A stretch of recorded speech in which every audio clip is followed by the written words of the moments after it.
Okay, hello and welcome everyone to New Moon 2020 Cycle 13, also known as Infinite Beast Cycle 1. So, before we start, I'm just going to briefly explain what New Moon is and to explain the format, which is Infinite Beast.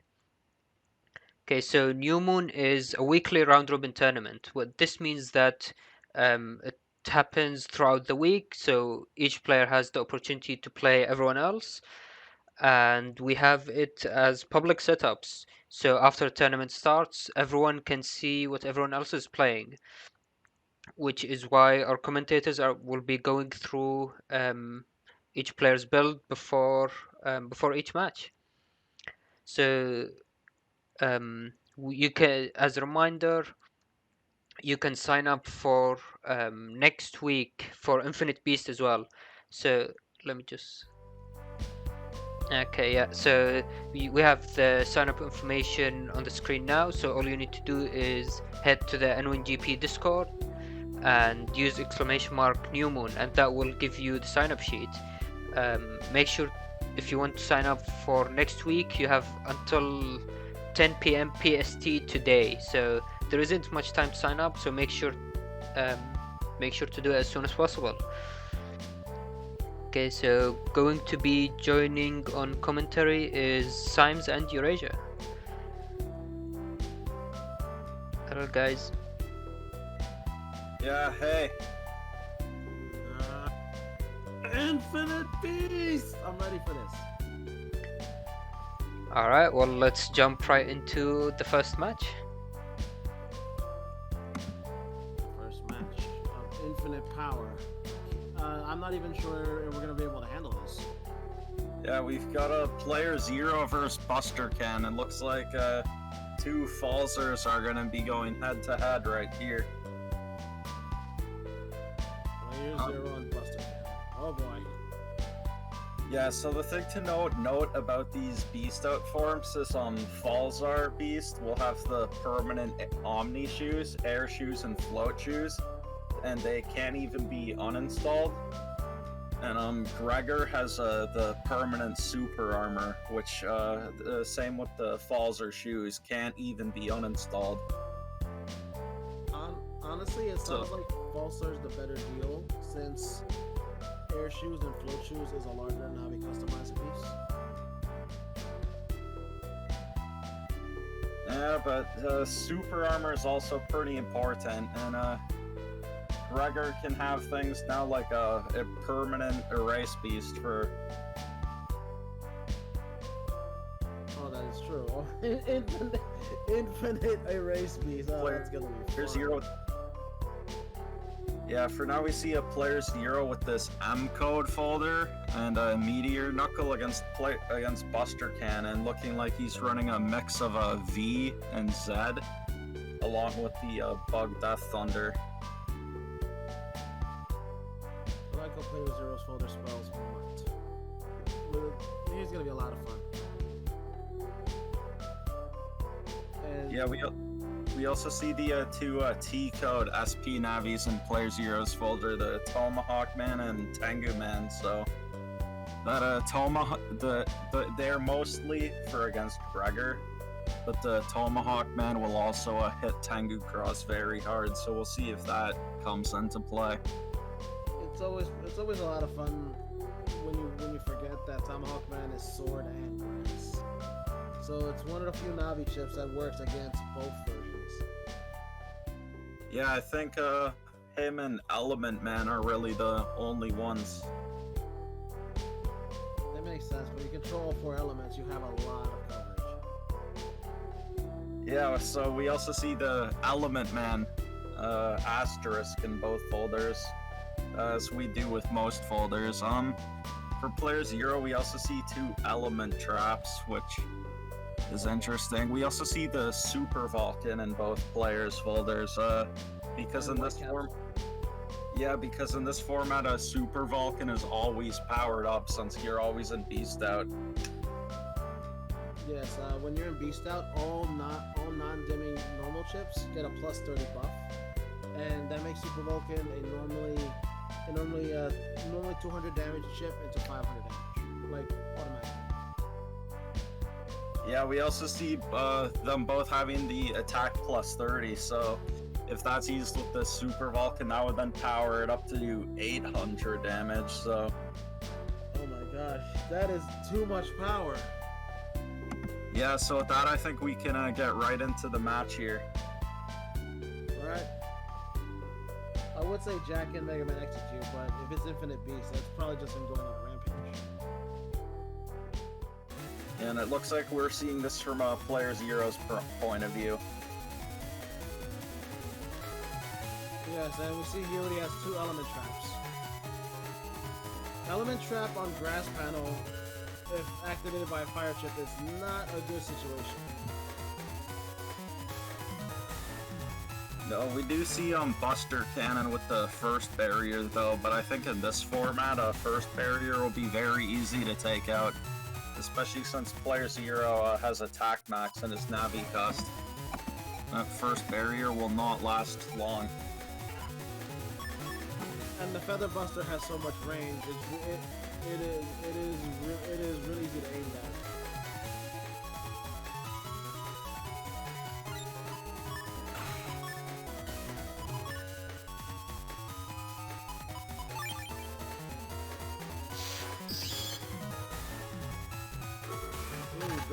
All that dust. Life aura. And we see Buster Cannon with the bubble wrap. The other thing about the Falzar Beast is it's a lot harder to use the Tengu and Dustcross B left abilities. You actually have to be perfect on the timing, because the way it works is you have less time to do it based on how fast the Buster is. And obviously the Beast Buster is just continuous. It's as fast as possible. So you have to be perfect for it to actually do the B plus left. So we'll see if either of them can get it here. I actually did not know that. That's some crazy knowledge right there. Oh, and we see them actually both go for it there. Looks like Player Zero got it. Dang it, got it Buster! first. You should not be destroying the environment like that. Oh no! Ah! He crossed.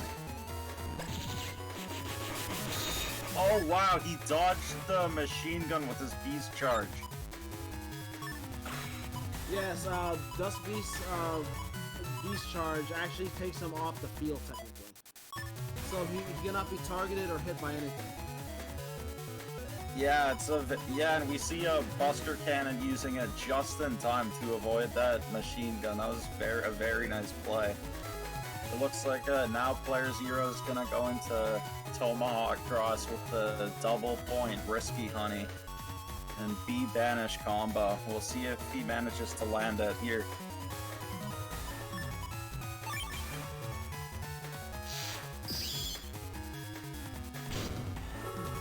Wow, that last one hit him. Oh, and we already see the BDT coming online for Buster Cannon and the slow gauge. Looks like Player Zero. Oh no, decrossed. That's Oh what hurt. wow. Oh, but he waited to use the grab banish to interrupt Buster Cannon's BDT right when it was almost finished charging. He'll still get another one out though before the end of this turn. She just spat one out at the last second. Bug Death Thunder is fairly oppressive to fight against, even more so with slow gauge.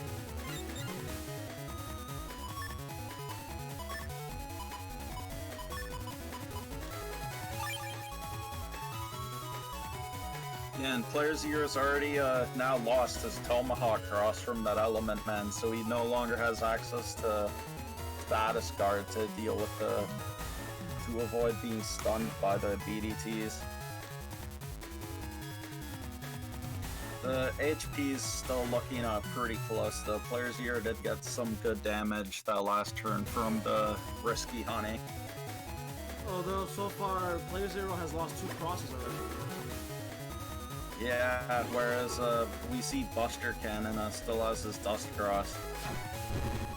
That Wind Rack gets rid of the Bubble Wrap.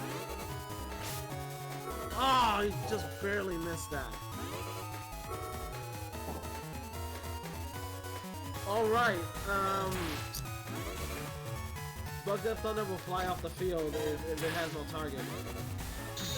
Although that only happens if it's the host, right? Like, if the player using... I forget how Bug Death Thunder works in terms of client and host. I think Player Zero's must be the client.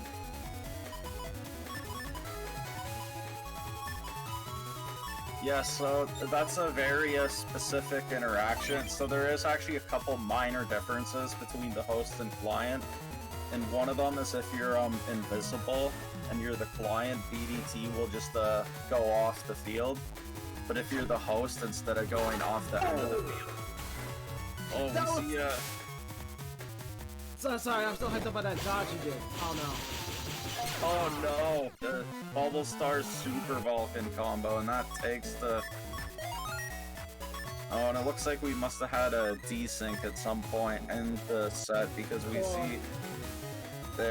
we're back in the menus. So we're going into the second round now. Buster Cannon took that first round pretty convincingly, but it seems like with the early BDT and slow gauge, it worked out as well as he could have wanted. So we'll see this round if Player Zero can throw a wrench in his plans.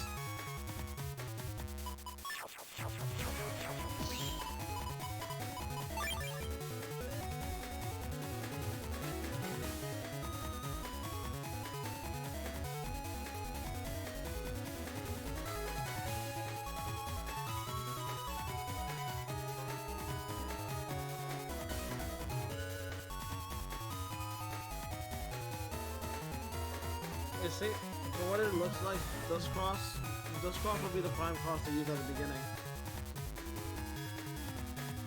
Which is generally how it is.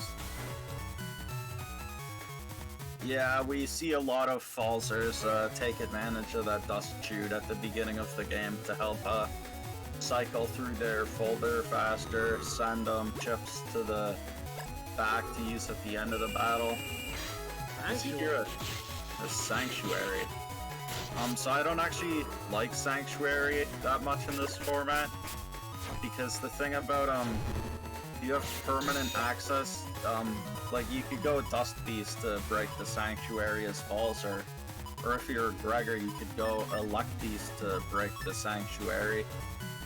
And in normal format that's a lot harder to do because you only have a limited amount of time to use Beast.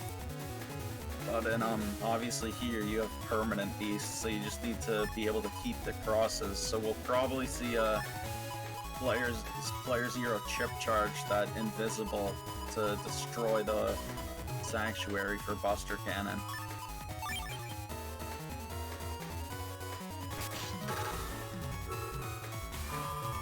The good old bug fix.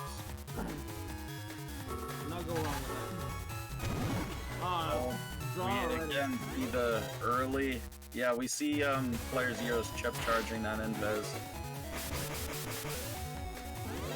Oh, again, because it has no target, it'll fly off. Yeah, so that is... Yeah, Dust Beast charge offensively isn't very useful, but the utility of breaking the panels and also taking yourself up completely off the field is actually extremely useful, and we see Player Zero taking full advantage of it.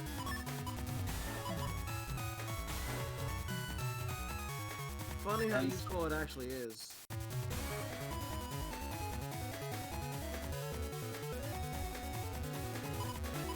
Yeah, so that's why in this format, I'm not the biggest fan of a Sanctuary, because again, you have permanent access to the Beast out, so as long as you can keep the cross, you can just easily destroy the Sanctuary with your Beast charge, either Dust or Elect Beast for Gregor.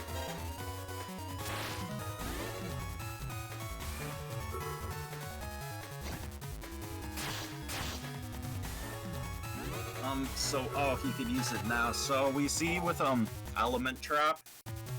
The thing about Element Trap is it won't work if there's a elemental attack already on the field. It will just disappear. So player 0 couldn't use the Element Trap while there was still a BDT on the field. He had to wait for the BDT to disappear.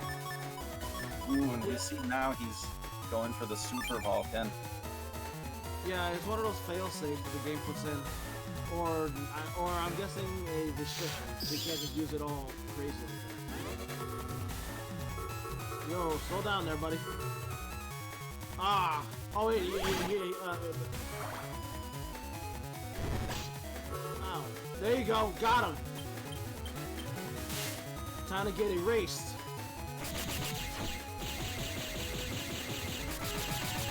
Still alive! Yeah, we see I think that had the attack plus 30 on it here too. That was a lot of damage from player 0. Oh boy, here comes some more damage. Ouch! Oh, he got through the turn! Yeah, it doesn't look like Buster Cannon has any recoveries though. While he's still in Spout Cross, he does have Bubble Star, so if he uses a Bubble Star, that will at least give him back 50 HP, but it doesn't look like that's gonna be enough here. It's gonna be very hard for Buster Cannon to survive this next turn. And that's game. Oop.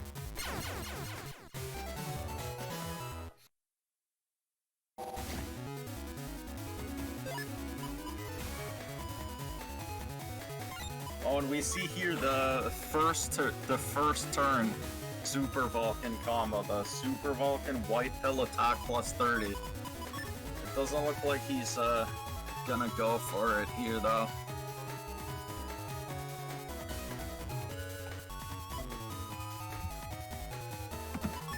I do enjoy the bees appearing first turn all this many times.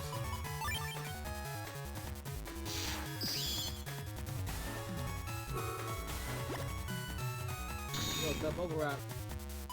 Honey! You know, I just realized there's 1, 2, 3, 4, 5, so there's 7 honeycombs on that whiskey honey, but only 5 bees pop out. That is false advertising. Yeah, I guess the last 2 honeycombs, the bees in there they didn't feel like coming out. That's a mood. Yeah, they were just they just weren't feeling like it. Only those 5 ones can actually be bothered to come out of the hive. Either that, or they drew straws, and the 5 who won ended up going out.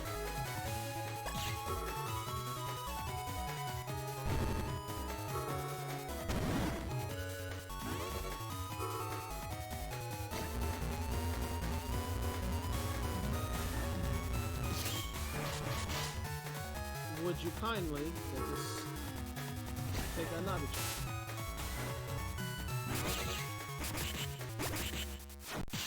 There you go, you're waiting for that. Oh, and he gets the D-Cross with the machine gun, but we've seen all 3 rounds. Buster Cannon got access to BDT very early, so even with the Dust D-Cross, it was already too late to stop the dig for BDT.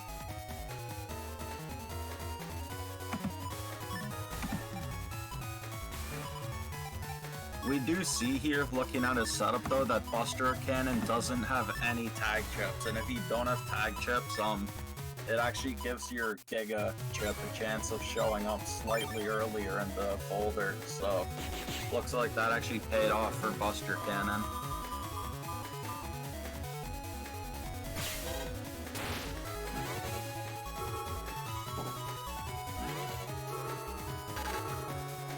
Uh-oh. Yeah, that wasn't the best option, I think.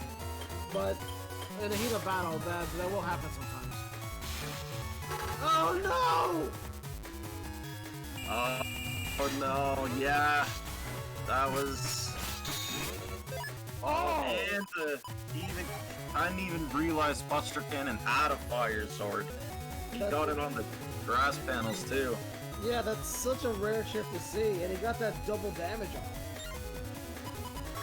Yeah, I mean, obviously, as with Bug Death Thunder, you, one of your big targets is Tomahawk Cross because of that status card. So I'm sure that's why Buster Cannon, has it, but yeah, to get it on the grass like that is also a pretty big amount of damage. And now for player 0, he, lost Element Man. He lost Dust Cross, so now the Sanctuary could actually be a problem.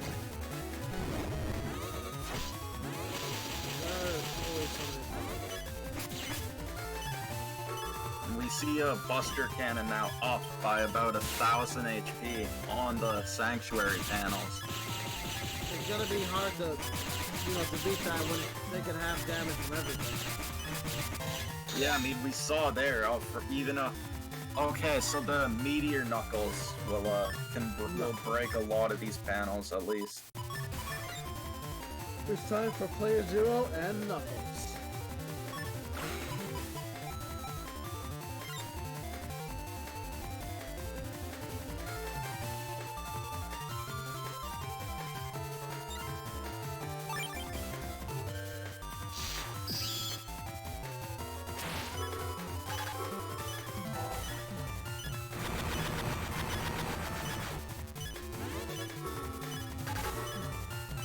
Okay, so we saw there, Buster Cannon with that Barrier 200 didn't even end up taking any damage from those Knuckles, but they at least, broke the first 2 columns of Sanctuary. Now Buster Cannon just has the back column.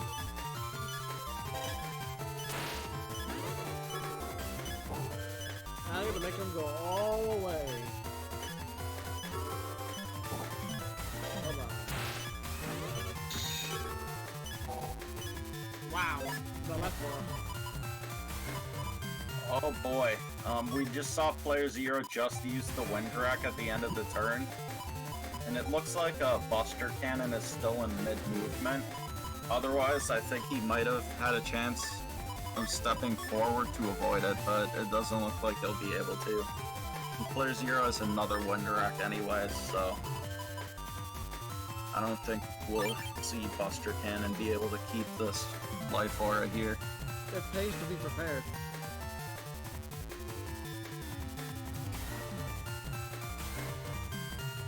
Those lines look like Mega Man got cut up.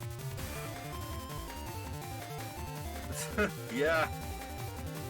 The movement animation's always been a bit... Whoa! You got him.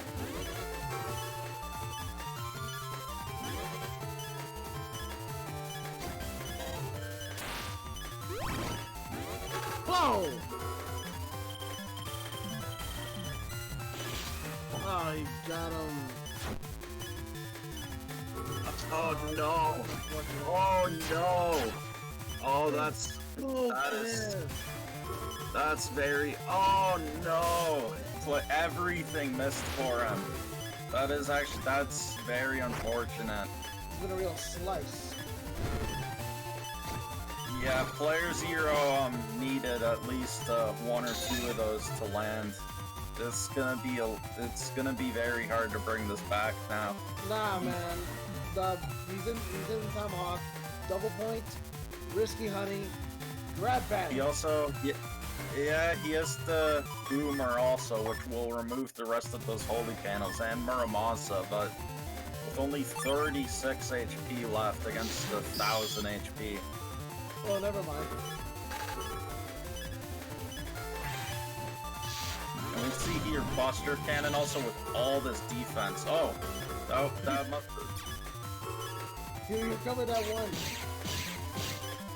Wow. I think Buster Cannon must have a anti-navi up.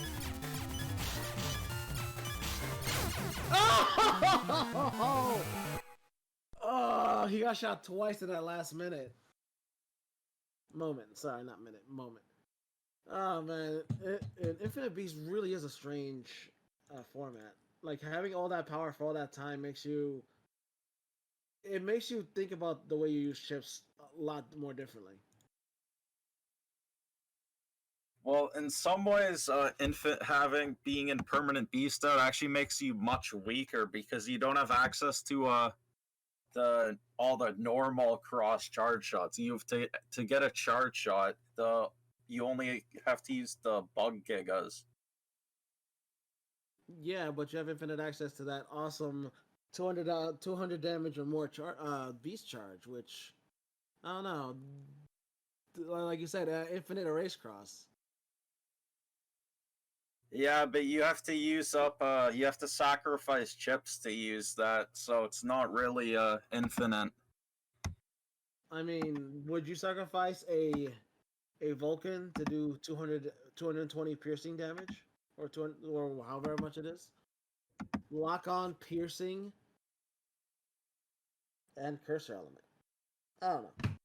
All I know is that was a lot of fun. Yeah, but yes.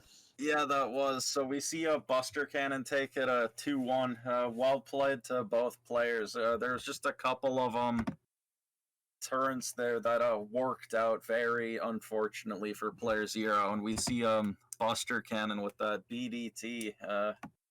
Very hard to deal with in this format. So well played. And for our next match, yes, go ahead. No, go on. You said our next match. Oh yeah, Salad versus Desmond. So Desmond is actually a new player. I think this is their first tournament. Really? Yeah, and going up against Salad, the current Moon Master. It could be a rough match, but we'll see. So this is we do see our first Gregor though. Desmond's got the Gregor with a C code, which is pretty interesting. We see the Fireburn, Bubble Star, Dull Thunder, Corn Shot. I always love to see Corn Shot. Yes, popcorn is very important during these matches. And we see a Salad going with the L code with the 4 air hockeys. Well, it makes sense because when you're in Beast Out, the lag between chip usages actually goes down, so you can actually use more air hockeys at once. That's gonna be fun. Yeah, it's gonna be like look like BN4 with the air hockeys even. The one thing though is so we see obviously Salad and Alcode has the uninstall, but for Gregor in this format, the super armor is permanent, so it actually will not be easy for Salad to get the air hockeys off against Gregor like we see with Desmond here. I'm actually, but yeah, this could actually be very interesting because obviously versus Falzar, once you uninstall them, the super armor is gone, but versus Gregor, that's not an option in this format. yeah, the only thing Salad would get rid of is the air shoes, which would be good, but it wouldn't make the air hockeys better. No, because you can't actually use air hockey with holes because it will just it goes in the hole. And the holes actually block the air hockey, so. Yep, overall, not fun. So let's get into it. Yeah, and the other thing I noticed is that neither player seems to have a ragged chip.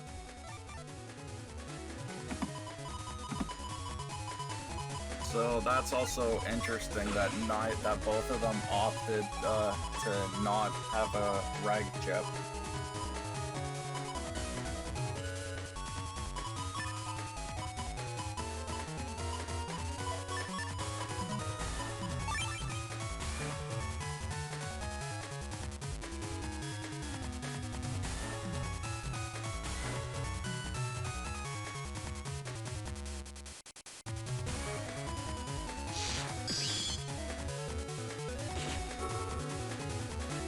see a Desmond going for the Erase Beast.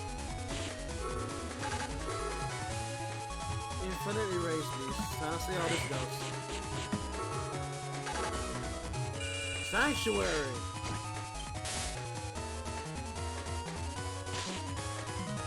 Although, the one problem with Erase Beast is that, well, I was gonna say wing rack is gonna be an issue.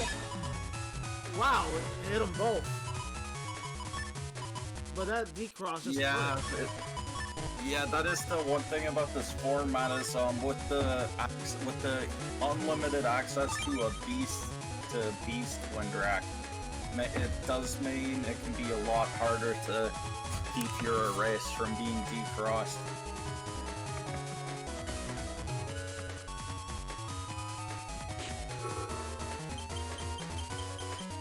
But these magnums are gonna break this most of the sanctuary.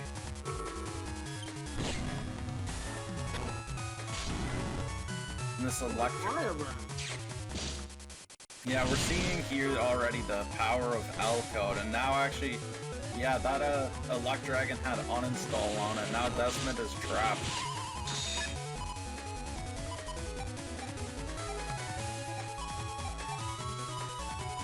Although unfortunately, if Cielael were to use those air hockey, they would go downstairs and hurt people. So best to hold on to them until later.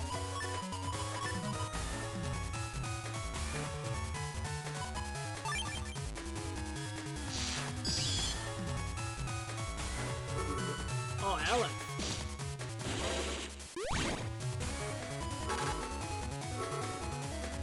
Colonel!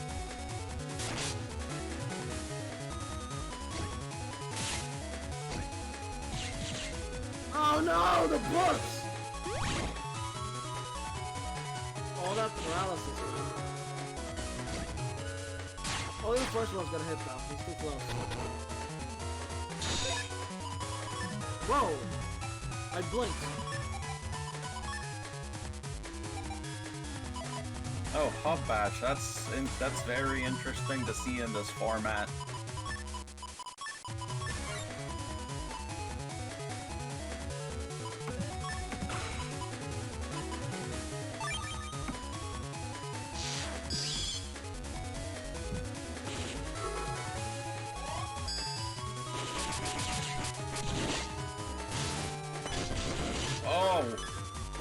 What a combo there from Desmond. Oh, that was pretty impressive. I'm not sure if Salad actually would have wanted to get the Element Man Wood there, because that would have yeah, they would have gotten rid of all the rest of the sanctuary. And also the and it also would have I think Desmond was in the same row as Salad, so it would have gotten rid of Desmond's SoulXCross as well. Yep.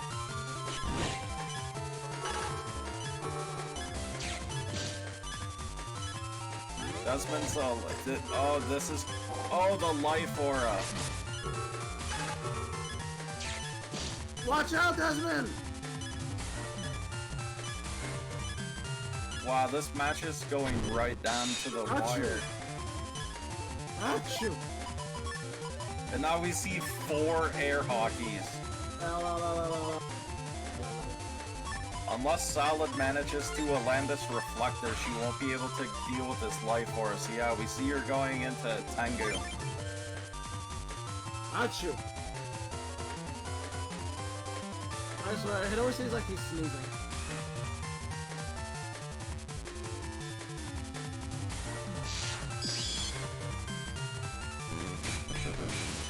Oh! The coin shot was blocked!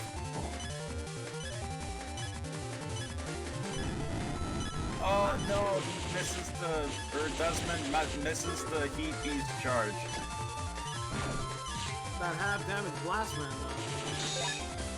though. So the other thing we need to keep in mind is Desmond is not using Kernel Force. Desmond instead has a Delta Ray.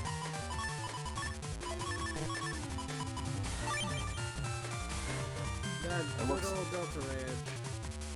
It looks like Salad might be able to. It looked like Desmond was going to win, but now with that life aura up, Salad, yeah, that's it. Oh! Yo, that's smack.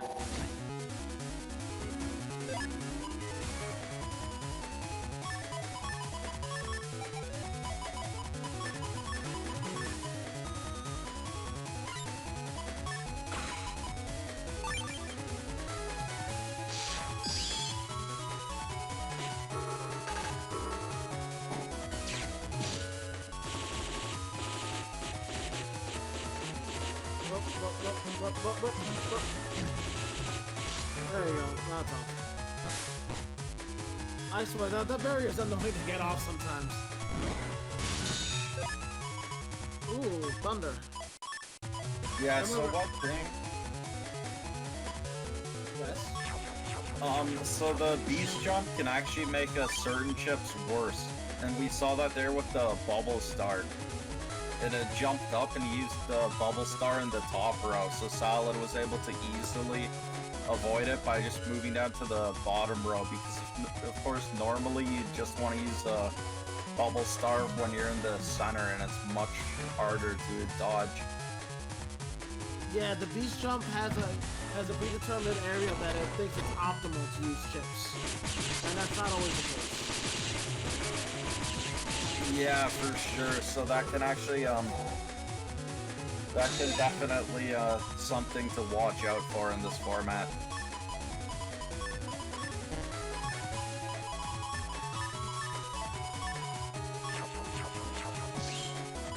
I mean, that last round was close, but I'm just not sure really what Desmond can do against this L code folder. L is, of course, very strong. It's won tournaments in the past, and usually not with the air hockeys, but with the Elect Dragon, the Bubble Star, the Magnums, it's not fun to deal with. Oh, but we see a Desmond here with the Erase Man to take out SoulXCross.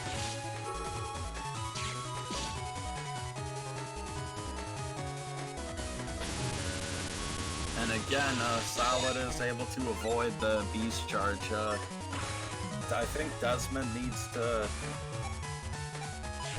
needs to be aware of that. That Salad's just gonna move to the front column and the top or bottom. Desmond needs to start using the Beast Charge from a different spot. Yeah, like either step back for a second, or step back then forward. You gotta juke Salad. Or even a step up or down. You go up and use it from the top or bottom. Because yeah, that's twice now. In the last round, Salad avoided the Heat Beast, and here we see she avoided the Elect Beast.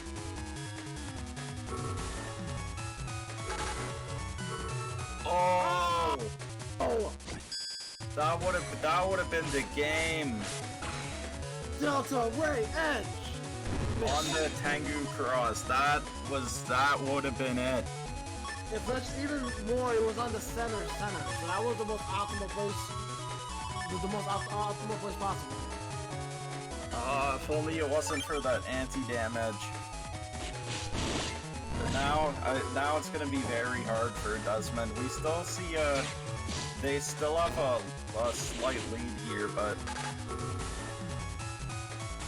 and these anti-damages are very clutch from Salad to first block the Delta Ray and now the Colonel while in Tengu Cross.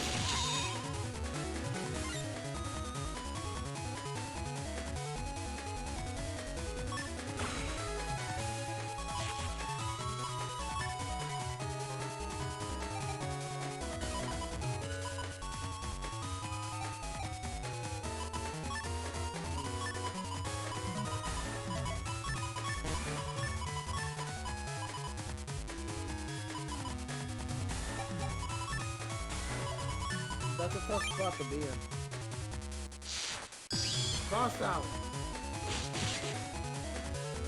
Yo, knock out. That touch. Oh, but we see. Oh, combo. One more combo. Yeah, it looks like Desmond had the white pill on that corn shot. That's interesting to see Desmond making use of White Pill for those C-code combos.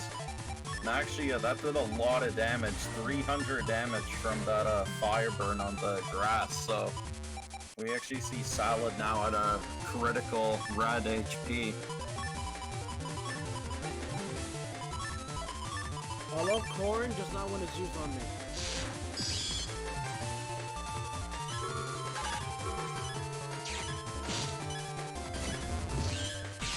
Frozen, and that decrossed. And with Salad and a Tomahawk, that rush is not gonna paralyze, so now she is free to use the Life Aura.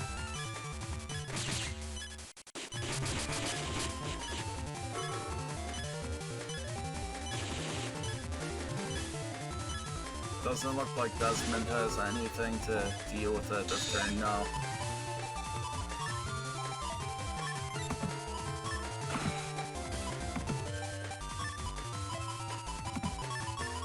Looking at Desmond's folder, they do have a couple wind cracks, which is what you'd expect, so as long as they draw one of those, they should be able to deal with this Life Aura from Salad. Anti-damage? Yep.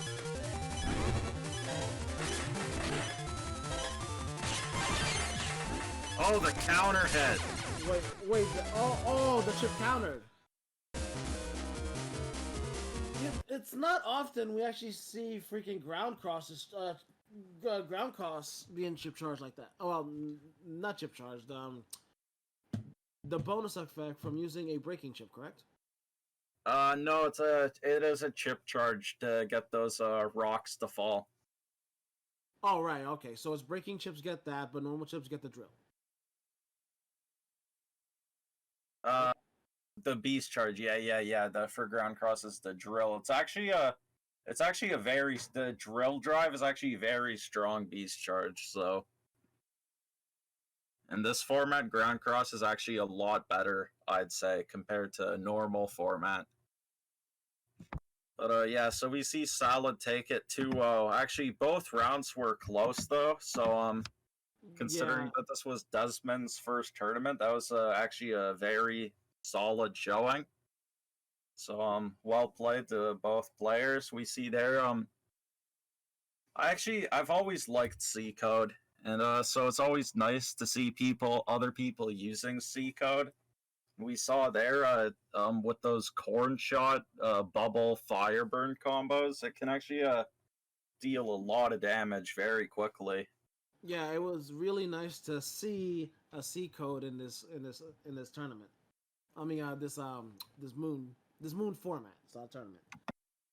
So I hope to see some more great plays from Desmond in the future. See what I mean? See, yeah, I see what you did there, Eurasia. I see. Yeah. Alrighty then. Man. There's more where that came from. Am I right or am I right? Oh man. Damn it, Eurasia. That's me. Alright, so for our next match we have apologies if I mispronounced that, Cielael against Almo or Amdan. Let me see this name.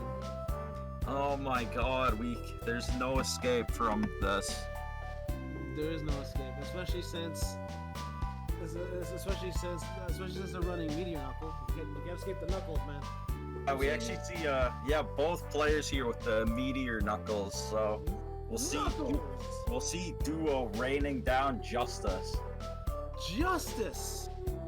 And I actually just want to say, in the upcoming election, everyone should vote for Dr. Regal. He's promised to give everyone free dark chips if he wins. He's got my vote. I expect to see the whole world map purple. Exactly. Dr. Regal is the best. I want those free dark chips, but okay, anyways, getting back to the folders. Yes. Yeah, it looks like from Cielael, I'm not sure if I'm pronouncing that right, but we have it looks like N-code here with the obviously the Meteor Knuckle Neovari and Rolling Log 3. Rolling log? Huh. That's not often. It isn't often I see that. But Yeah, but with if you charge it with a Tomahawk Cross and get both logs, it actually does a lot of damage. So I mean, it makes sense. Have you ever had a log thrown on you? That hurts. yeah, I would imagine that actually really would hurt. That could send you right to the hospital. But so for Elmo, we have the E code with the 3 element mans. The Elect Balls 2, Bubble Star, Elect Sword. A lot of coverage. We got grass. We got a Alec. We got wind. We got sword. We got more sword. Those standard chips are pretty good, and as expected, Super Vulcan. Like honestly, I'm expecting to see a lot of Super Vulcan in this format. Yeah, I think actually a lot of folders are gonna have it. We also see so I've been informed that we could just refer to them as CL. So if in CL's folder, yeah, we have actually a lot of hard-hitting chips. We also see the Muramasa. Muramasa, a chip that got nerfed to the ground. How did it get? How did it get nerfed to the ground? You say it used to not have a damage limit. Well, its damage limit instead of 500 was 999. I know, they massacred my boy. Well, he did 999 damage. Actually, no, I think if I didn't work 3, could it go higher in 3? No, I think in 3, I think it was always, yeah. But the difference is in Battle Network 6, it's actually possible to use Muramasa with full synchro, and in 4, since it was an evil chip in 4 and 5, and only Dark Mega could use it, it was. So in BN6, since you could use it with a full synchro, I feel like they had to nerf it, because otherwise it could have done like 999 times 2, which would have been way too strong, so... And times another 2 if you tank it. Yeah, so plus, I'm actually surprised we haven't seen Muramasa in more folders, because having Beast out can make it a lot easier to land as well. It still requires some setup, though. Yeah, if you just use it, if you just throw it out randomly, even with Beast out, it's still pretty likely to miss, as long as the other person's moving.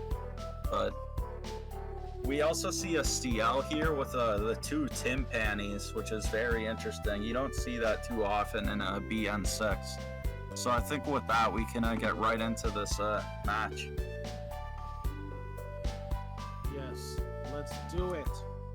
I want to see more power! That was very quick there, but we see CL. I think this is from CL's perspective. I couldn't, but we see them loading up the full cust immediately with Dust Cross and no other chips. So it looks like they're just gonna be mashing that full cust.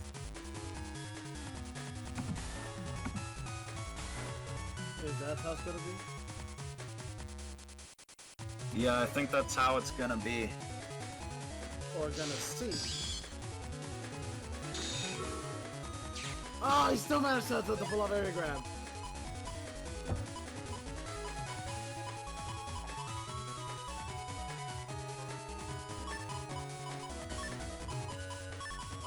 A lot of garbage. Recycle it. Ooh. Although that Tiffany won't do anything as long as that barrier's on. That barrier is soundproof too, so it's soundproof too. So Elmo can't hear anything technically. From his perspective, there's no battle music. Yeah, that's true. The barriers as well as blocking attacks can also block sound, which is why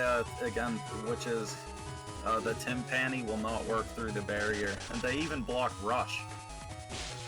Wow, it's dog food too. And we see the machine gun come out from Elmo to decross Cielael. Decrossed! And we have both players decrossing each other's dust with the machine gun. It's funny, Rush can't get through, but Beast can. Could you imagine? Well, I mean, he's the... Yes, he's what? Well, you still lose the invisible from if Rush still stops the invis, you just don't get the stun. Oh, really? Yeah, he still eats your chip. The barrier just blocks you from being paralyzed. Oh, right. Okay. I keep forgetting he technically eats the chip. Wait, but, Symes, could you imagine if barrier blocked Beat as well? Yeah, that would actually be crazy if he could, Knuckles! Ah, 2, 3, 4. Oh, wow, that was a lot of hits. Yeah, that was a lot of hits, considering that Elmo wasn't right in the corner, but was instead on the side. That was pretty good RNG. Why don't I ever get that kind of good RNG? Yeah, I know, right? Oh, that's interesting. We see a Cielael going for the Super Vulcan, but there's no white pill attached to it. Yeah, it's gonna make landing that really difficult. Yeah, and we also see Elmo here right up in Ciel's face. Yo, back up, man. Back up. Yeah, this is not looking like good social distancing from Elmo here. And the element... Oh no! That was an unfortunate miss.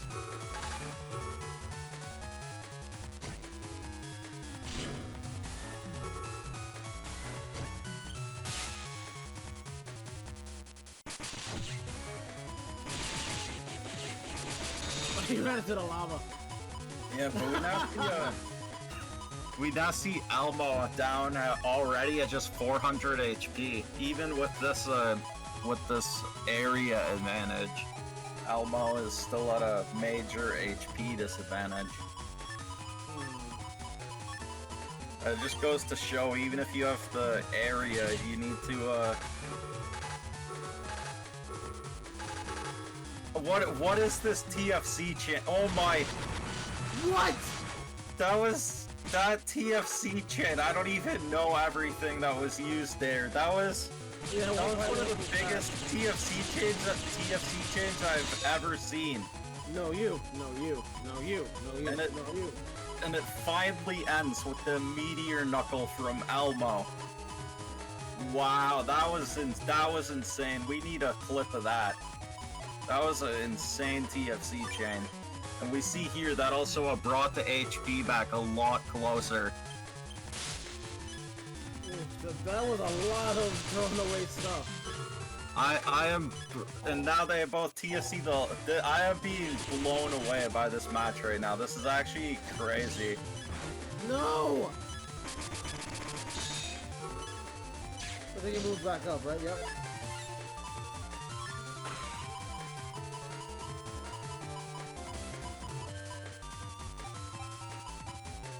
Wow, the rolling log 3 is just 90, so even with the Tomahawk charge, it wouldn't be enough to break the life aura. I thought it did 100. Huh.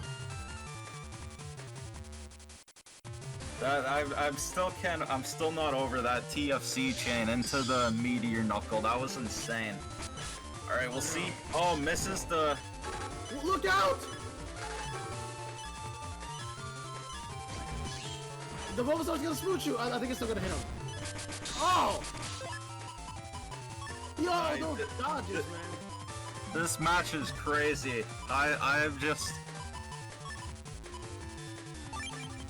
Alright, so we see here Cielael has the Wind Rack, which should remove the... Oh, that's it! I felt that in my arm. Ooh, Guardians. Guardians can be a real pain. Oh, this match is crazy. I want to see more of this. We'll see, yeah, we've seen there the power of a Beast Rush E-code. E code is a great code in normal format as well for Beast Rush folders. But again, in the normal, you'd only have access to that for 3 turns. Here, it's for the entire match. You'll have that lock on with all those chips, those elect swords, the wind racks, and we see there the power of it.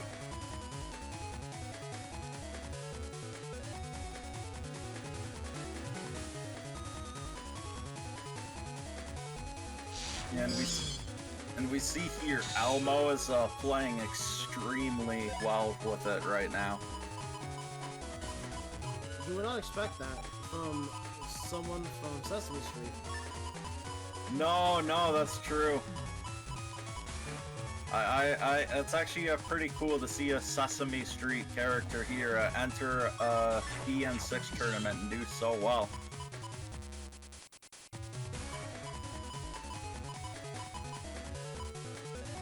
You know, that got me thinking of Sesame Street. Today's game is brought to you by Chip Code C. That's too funny. Symes, you're supposed to laugh with me. Ha ha ha. I see that was not an honest one. Ooh, double damage. Yeah, that was actually... Oh! That was actually very smart there from a CL to not TFC the Life Aura on that Element Man. In that case, it's more worth it to just take the damage from the Element Man. Although now, yeah, CL can't move up to the top row, because if CL shoots the Guardian, that will remove their Life Aura. Although Elmo could still trigger it too, if they're firing the Beast Buster from the back. Yeah, or Elmo could also, since they still have SoulXCross, could choose to just eat suck. it. You're right. I keep forgetting that is also an option too.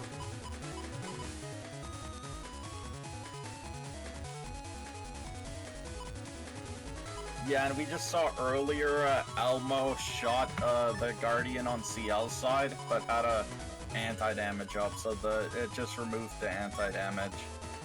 Guardian's actually one of my favorite chips to use.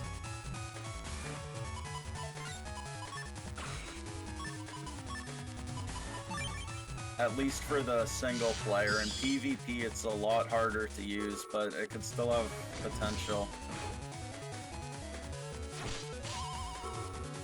Oh no! Ah! Was mashing too hard there. Oh, and we see one of the rolling logs hit. It's a good thing it was the top one that hit, or else I would have hit that Guardian right in the face. That would have been bad. Yeah, so the Guardian is pseudo break. It pierces shields, and it pierces invis as well. So it's actually if you trigger it, that 200 damage pierces everything except barriers and anti-damage. Imagine if it was cursor. I know in 2 and 3 it also was elect, but I think since 4 or 5 they changed it, so it's just null. Which makes sense.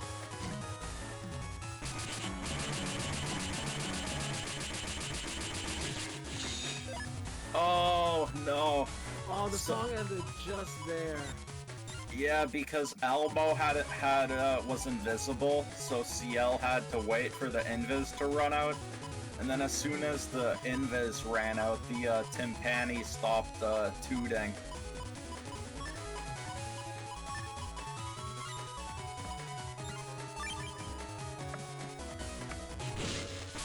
Oh, the counter hit though.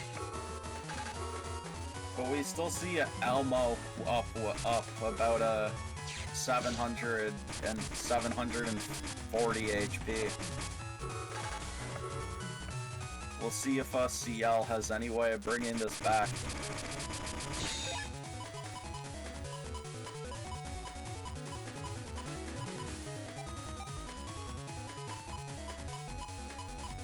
Neovari and Knuckles can do a lot of damage in one turn, so that could be a way for Cielael to easily bring this game back.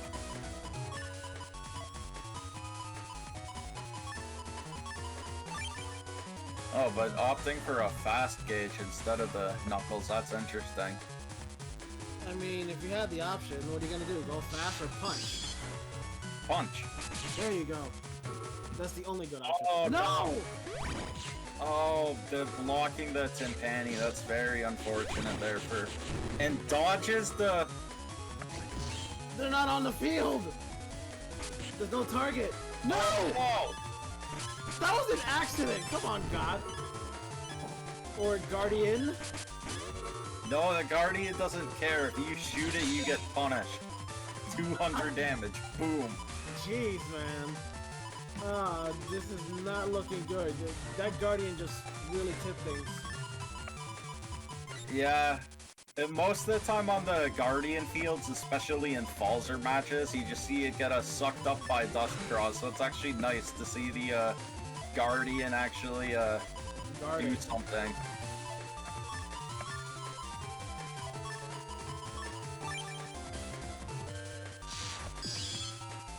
Okay, so the Element Man on... Oh no, oh no! No, look out! Oh, that was a very... Oh! And boop. Wow, disrespect. Didn't just shot him. Oh my gosh. Oh, that stinks, man. That was too close. Yeah, that first round was so hype, man. With that TFC was crazy. That was like 4 or 5. That was like 4 or 5 chips on each side into the meteor knuckle. That was insane. And I think we witnessed the power of a E code in this format. I actually think in this format it's one of the best codes. So well played to both players. I think both of them are fairly new, but they really put on a show for us in that first round. That was crazy. Yes, that was really good. I cannot wait to see them both grow, and then eventually I will offer them a dark chip to work for me. So. Wow, yeah, wow, they impressed you that much. You want to recruit them with dark chips, huh? Yep. It's good to see. It's good to see up and coming net battlers. Just to have them come to darkness. This guy trying to corrupt the new players. I can't believe this. Well, that's for later. In the meantime, there are still more matches in this infinite power.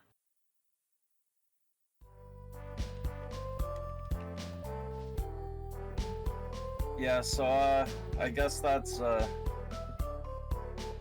unfortunately I cannot be here to view the rest of it, so I am expecting my computer to explode later from the VOD because there's gonna be that much power in it. Yeah, it was good. It was good to have you here with me for these 3 matches, though, Eurasia. It was great. Yes, I'll try and be here for the next one.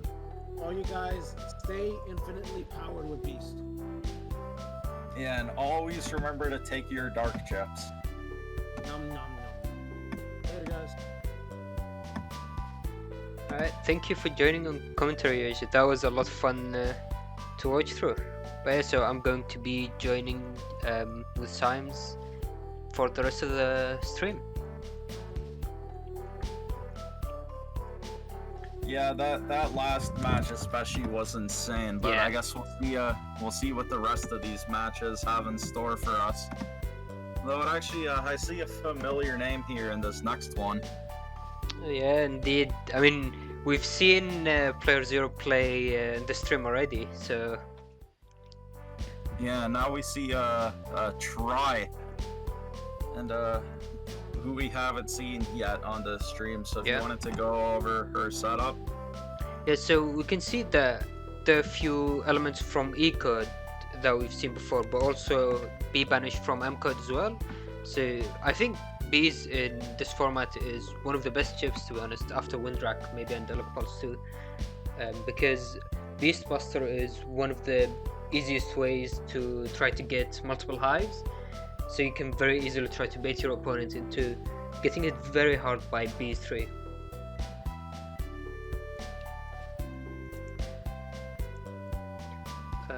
We also see them running, we see her running Elec Pulse 2, Elec Sword, and I believe Bubbles?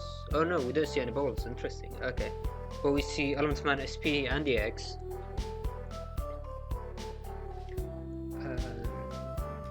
Yeah, we also see 3 Windrags, 2 Lands, Fast Gauge, and I believe 1 White Capsule as well to confirm everything else.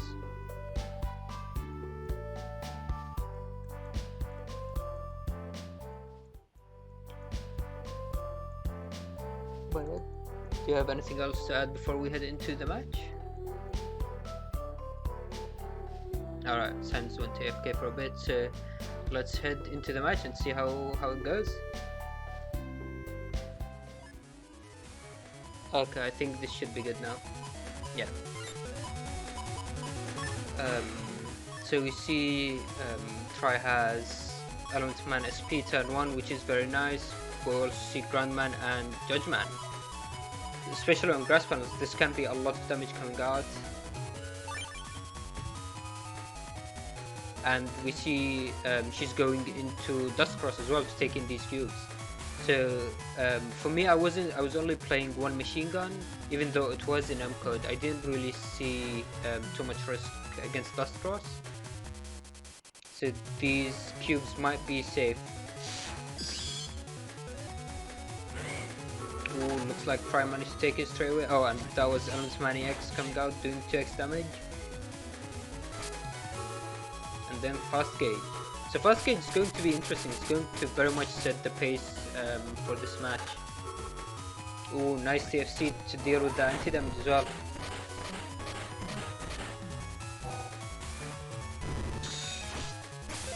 Ooh, and the cube heading on the way. Though I don't think that cube has enough time, but there is Windrak, so that is more than enough to deal with that life aura.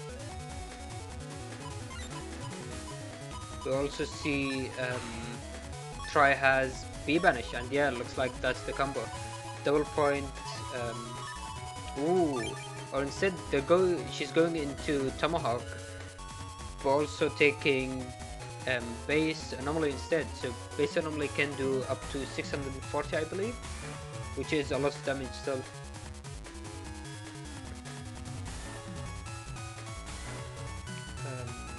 I don't think Prix has that many options to go with the plus 30, so it would be mostly either for bees or base anomaly, and we see base anomaly was taken without it. Ooh, the double point coming out. There's collision happening, and Erasement there will pierce the envy, so this is an opportunity to connect with base. Ooh, but that was blocked by bees, and these were double point boosted bees, so that will do a lot of damage coming out. And Banish just to finish off, leaving Prix with 97 HP. Very devastating 10. Having to fight back over 1500 HP. This is going to be a very difficult game. But we see Prix has her own B-Banish, and that has plus 30, but now Prix is on 1 HP. Bees connect, and we see Ruskiani getting interrupted there at the end, confirming all of these hits. Back to 1 HP, but now Invis coming out clutch, saving Prix. Now 1 HP vs 400. That was a lot of damage, over 1k damage happening in 110. That's the strength of B-Banish. I mean, this is one of the reasons why I really like it, especially in this format. It's completely dealing devastating damage, and it looks like Prix is going for beast jump combos. Invis isn't really going to do much against Elec Pulse 2. Ooh, Riskahani being used a bit too early. And Element Trap doesn't do anything. Invis is still up. Windrak missing unfortunately, but Lance still connects. Now Try's HP is very slowly increasing, that up to 3 HP.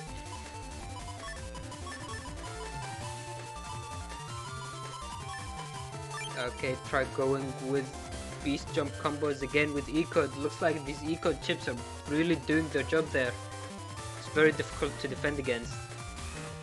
So I think I still haven't used Life Aura, I still have some anti-damage, so there is still, yeah, that's anti-damage coming out. Ooh, that was anti-trap, anti-element I mean, so that doesn't do anything, and then Elec Pulse 2 finishing off that game. Try clutching up that victory from 1 HP.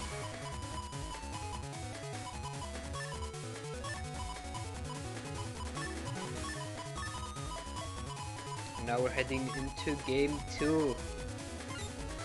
Ooh, that was quite the game 1. Both sides going into dust again, and Element Mani X on TFC into Bugfix.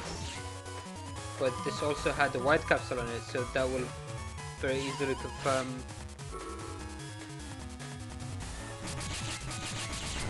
Ooh, risky honeycomb out, and then the D-Cross with machine gun to Windrak. HP is exactly the same, okay. Though I think I started with 50 more HP, so technically Try did 50 more. Now with that quick selection, let's see what's happening this turn. I think, did Fast Gauge come out? I think it did. So these turns are going to be very explosive, very quick, as we've seen in game 1. Element Trap can be a good way to deal with Elec Pulse or Elec Sword, but unfortunately against Invis, as we saw in the last game, that was basically hard counter. Ooh, Meteor Knuckles coming out, but Invis in the TFC protecting against it. Let's see if the Erase Man connects. Unfortunately barely missing, but there is the follow-up wind drag. There it was. Aerial grab comes down. Signal, okay, Signal also is used. Could have been chip charged, but Try has attack 1, so it wouldn't do that much damage anyway.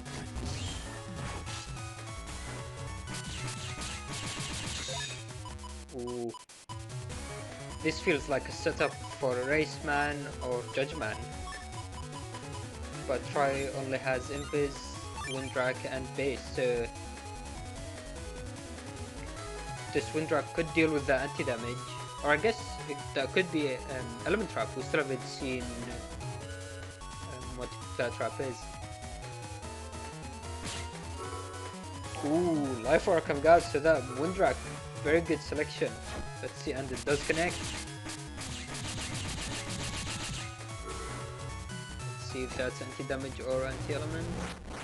Ooh, nice. That was anti-element, so 640 damage for free basically. And the Windrak miss as well. Try's doing very well going into the second game, especially compared to the first one. Okay, so we still haven't seen Fast Gauge coming out.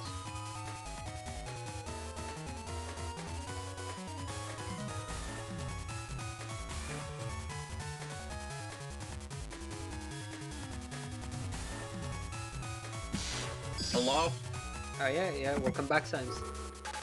Yeah, I just had some issues with my Wi-Fi there, but it seems to be back now, so it looks like we're in the second round of this match. Yeah, you missed game 1, that was a very explosive game with bees flying around.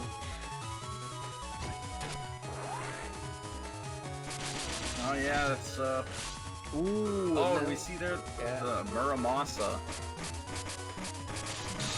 Nice, Muramasa bringing playerzero slightly ahead Is on this HP. from this is from Try's perspective, Yeah. right? Yeah. Okay, and it looks so right here very close, only a 64 HP difference. Ooh, and it looks like Try is going for Elec Pulse combo as well. We saw how well that did game 1, especially with Fast Gauge. So let's see if they get stopped game 2. Ooh, Lance into Risky Honey. Ah, unfortunate Raceman miss.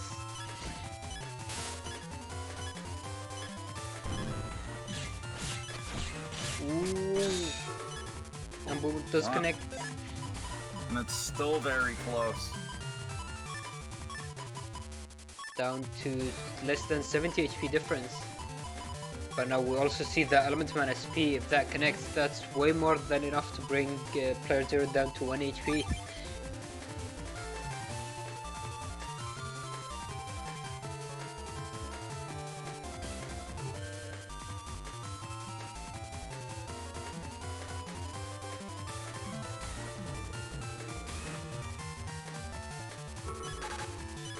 Ooh, anti-damage coming out on both sides. Ooh, Super Vulcan unfortunately missing, though that did extend anti-damage by a bit. There is that, and then Judge Man connecting at the end there. Ooh, the anti-damage TFC. Oh, that was anti-element, that wasn't an anti-damage. Oh, rip. That finishes off that match. That was very explosive, very quick match. Yeah, so I guess that's the last 2 matches in a row. We saw the power of a E code in this format. Yeah. Indeed, yeah. Well played to Try. I think Try hasn't joined a New Moon for quite a while, so good to see her playing again. Yeah, for sure. It's always good to see returning players come back if they've been inactive. Alright, well let's head into our next match with Cielael vs Enduring Grey. Yeah, I'm not sure what happened earlier, but I just had some technical difficulties that will hopefully be okay for the rest of the stream. Alright, sounds good. And we haven't seen Enduring Ray yet, have we? Yeah, I don't think we have. So the first thing that's jumping out to me here is this S code. If you wanted to go over that. Sure, we haven't seen any S-Code players this tournament, I don't think, so that's very interesting, because S-Code I think is one of the strong beast jump codes, or potentially strong beast jump codes. But we also see very interesting tech choices. We see 3 barriers and 3 M cannon, 2 triple shots, chips that you really never see. Yeah, the other thing I'm noticing is the 3 bamboo swords, which if it was Falzer, if you could charge those bamboo swords with a tomahawk cross, could be pretty strong. With a Gregor, I'm not really so sure about them. Yeah, so I think it might be one way of, so the idea there might be to punish Tengu, because if your opponent's playing attack max, which is very common I believe in this format, Tengu has one of the strongest and easiest to land chip charges. So Bamboo Sword can be very surprising and strong option that also doesn't get flashing. Yeah, and it would also stop a luck, which again is also very strong with the paralysis. So yeah, it's just I just noticed we also see the 2 triple shot. Yeah. And the triple shot, the way the beast jump tries to aim the triple shots, very strange. Okay. I'm guessing it's similar to Windrak or Static, where it doesn't go for the optimal area, it just tries to line up with your opponent. Yeah, it's similar to Static in that exactly. Yeah, it just tries to line up, or the bubble star. That's unfortunate. Yeah. The thing is, though, again, Enduring Ray is Gregor, so those triple shots could also just be a beast charge. And we see 2 reg chips. I just noticed the slow gauge and barrier. I think one of those is meant to be a tag. I think it was slow gauge was the reg, and barrier was tagged with flash bomb. Yeah, that would make more sense. Yeah, S code is good though. We also see we have the machine gun, the flash bomb, And then Yeah. we saw Cielael versus Elmo earlier, so Yeah, so it will be very interesting to see how Escort does. But another difference compared to Elmo's build, that now we see Color Force. So Q-Force can be very strong in this format in allowing you to confirm things like these bamboo swords that we see, or even slash chip charge, which can do 400 damage with optimal positioning. So yeah, I think the only other Gregor we've seen so far was actually using Delta Ray, so I think this is actually the first time we've seen Q-Force here. Alright, well, let's head right into the match, see how it does.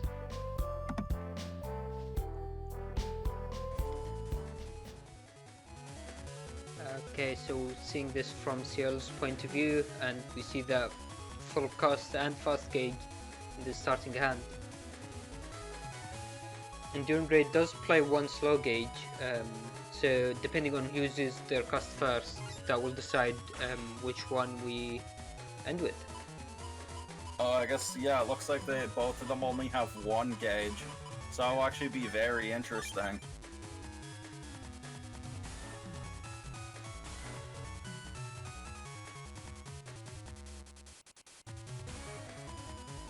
Do you explain how that works with gauges, the order people use them and things like that? Yeah, so when you use a gauge, it obviously depending which gauge it is, speeds up or slows down the custom gauge. But when a second player uses a different gauge, like say Cielael uses their fast gauge first, and then Enduring Ray uses the slow gauge second, it won't set the gauge back to normal. It just completely overwrites, so it would then instantly go from fast gauge to slow gauge. So usually, yes, you want to be the one to use your gauge second, because then it will be the one that stays in effect. Yeah, exactly. Now we see, that chip charge does connect, removing that life aura. So now Cielael's really trying to save that dust and take the object, but it's very difficult. It looks like, based on those single buster shots, it looks like Cielael was trying to use the dust bee left to suck up the rock cubes. And I think I had mentioned early at the beginning of the stream, with the beasto, that's actually very hard to do. Yeah, I believe it's almost frame perfect to get the right input. Yeah, because it's based on the speed of the buster. Like, if the buster's slower, you have a lot more time, a lot bigger window to do it. But since the beast buster's instant, you have a very small window to do it. Ooh. Fortune TFC, the raceman getting decross, but at least that will protect against the flash bomb.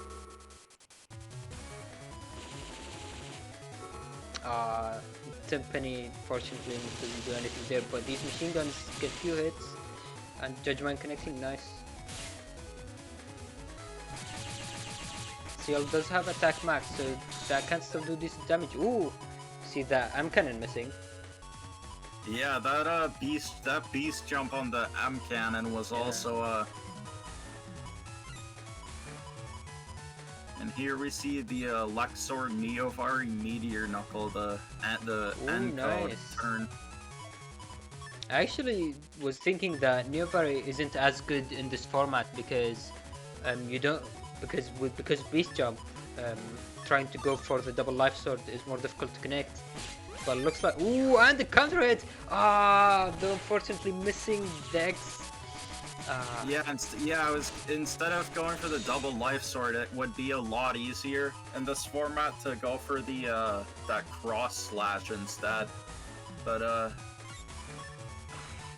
sadly Cielael wasn't able to land it there with the ×2. Otherwise, that would already almost be the game. Yeah, and I think Meteor Knuckles was used at the end of turn there, but I don't think it will activate if Cielael ends up cross-cancelling, because that will reset your status. But I'm not sure if they know about that. I believe that's what happens, yeah. Okay. I guess we'll see what happens then.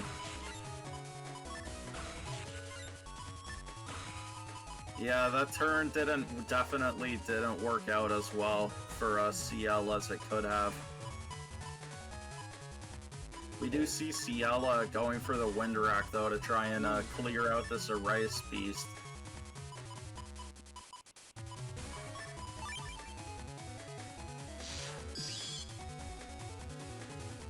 Ah, yeah, it didn't go, but nice. Getting that D-Cross doing 2x damage as well.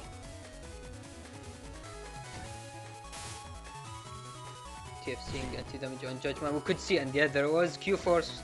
But is this enough damage to bring Enduring Ray? Ooh, down to 1 HP. Let's see if Cielael's able to survive Q-Force. And Elements Man coming down at the end. That will bring him down to 1 HP. Ooh! Okay, that was very interesting.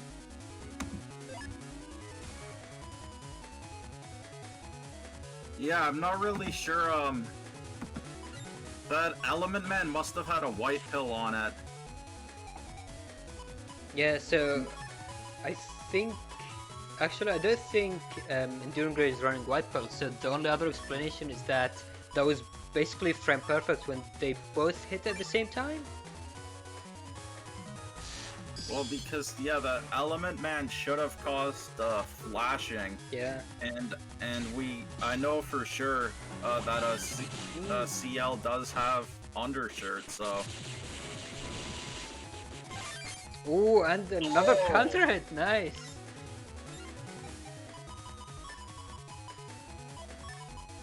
That was just the end of the Super Vulcan, right?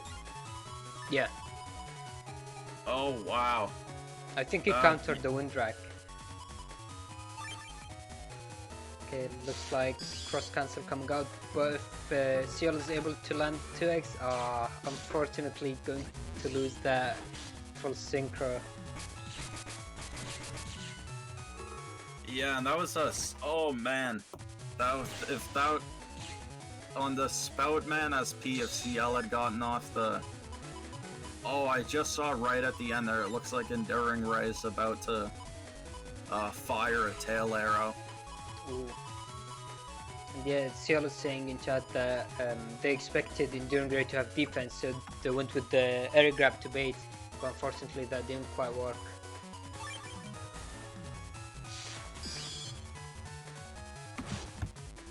Yeah, that tail arrow does connect. Air grab coming out, so there could be Q-Force. Yeah, there is, but Life Aura, let's see if Enduring Ray has Wind Rack. Nope. Doesn't seem like it. Ooh. And these charts connecting, they're doing, I believe, over 300 damage. Yeah, I think with the Tomahawk Cross, each one does 150 with attack max. So actually, interestingly enough, if you hit in the bottom right corner, then you can even remove Life Aura from your opponent, because even though each hit is 150 damage, they both hit at the same frame, which counts it as 300. Yeah, actually, I had one. Oh, we see a big TFC chain there, and Enduring Ray gets the anti-damage up to block the meteor. Ooh, nice. Actually, in one match before, I actually used a V-Doll with the Tomahawk Cross charge on that panel to get the 300 damage on the V-Doll. Which was, yeah, the Tomahawk Cross thing, I think a lot of people don't know about that. Also versus an Elect Cross, if you hit with both of them, that could do 600 damage to Elect Cross on that panel. So we see here now the match is 1-1.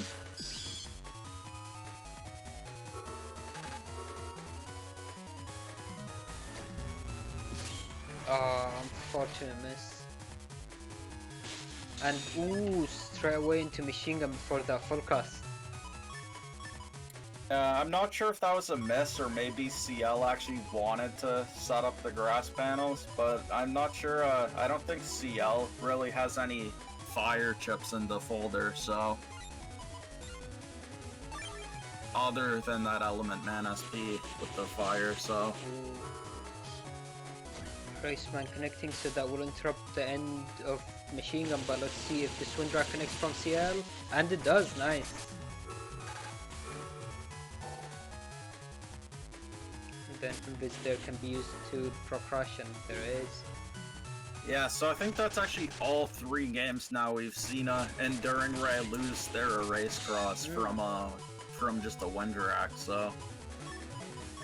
Yeah, I believe some of the players were saying that race cross isn't as strong in this format because almost everyone was running multiple wind drags, and especially with Electric Pulse 2, wind drag can be very good way of decrossing the race. Yeah. Unfortunately, I don't think this format is as balanced. I would actually give Falzer a bit more of a advantage here, but Gregor still has a lot of potential. Ooh. Oh, we see.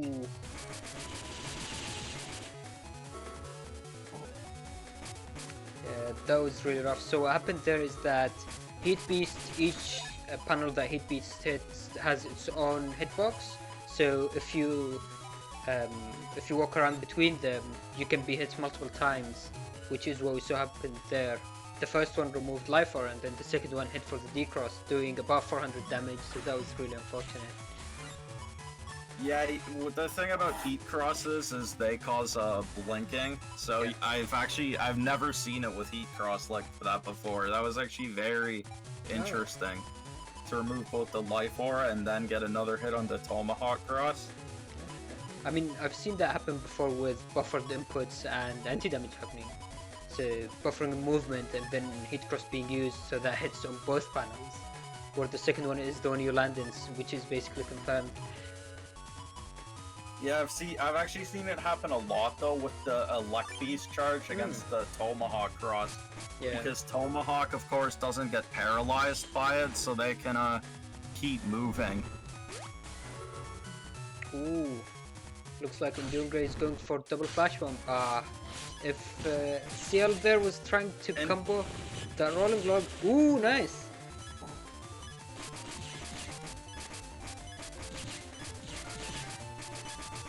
So rolling log there was used to buffer some damage, but then at the end, Invis ending and finishing off the game.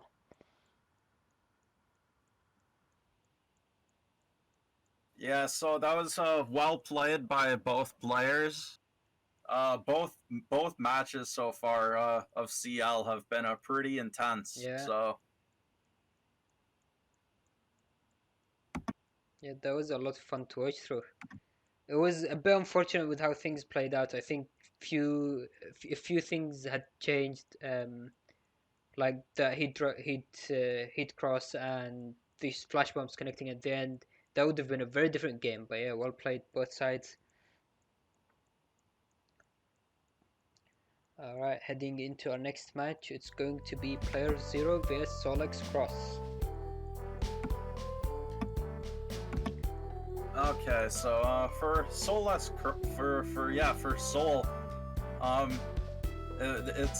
actually looks kind of similar to what we just saw from Enduring Ray in the last match, that S-Code Gregor.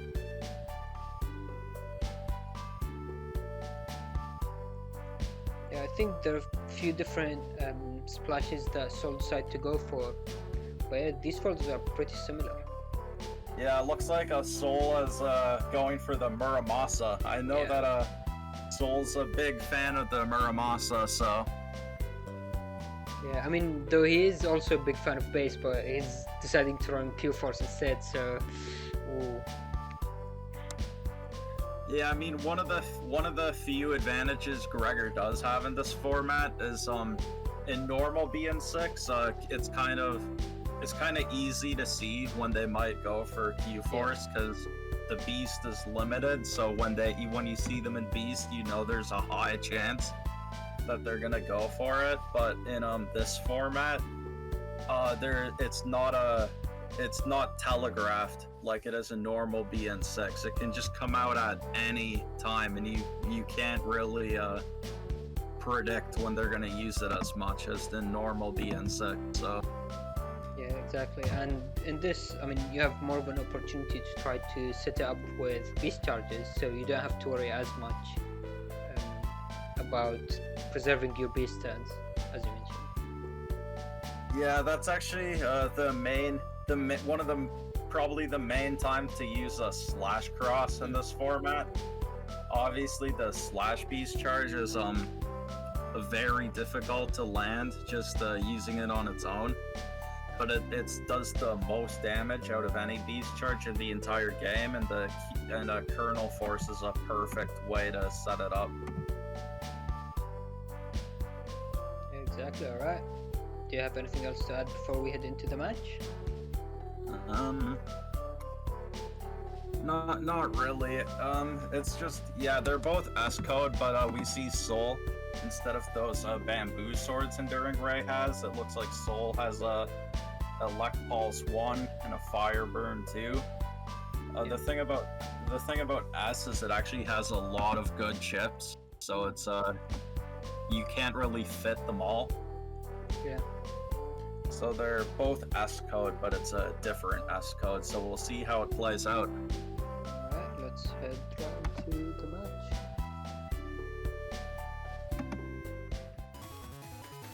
Oh, the other thing I noticed is we see a lot more HP from Soul. Yeah, so Soul's playing a bug build instead of having bug fix, so that allows him to get a bit more HP, but obviously he risks having drag apply HP bug to him. Yeah, one of the other advantages Gregor does have in this format is because since the Gregor Beast has permanent super armor, Gregor obviously doesn't need to run super armor into Navi Custs, so you actually see some unique Navi Custs for Gregor in this format. Fortunately, Soul missing that heat beast charge. It's the most difficult to connect with, and I believe, it has the least value. It doesn't really do much outside of just hitting. Yeah, there's not much reason to use it instead of a heat beast charge. I think Soul's probably actually just going into charge cross here to get the extra cost. Yeah. Because looking at his cost, yeah, he only has a cost 6. Yeah, so each cross has, or most crosses have an inherent ability to them, and the ability that comes with charge cross is gaining +1 custom every turn up to a maximum of 3.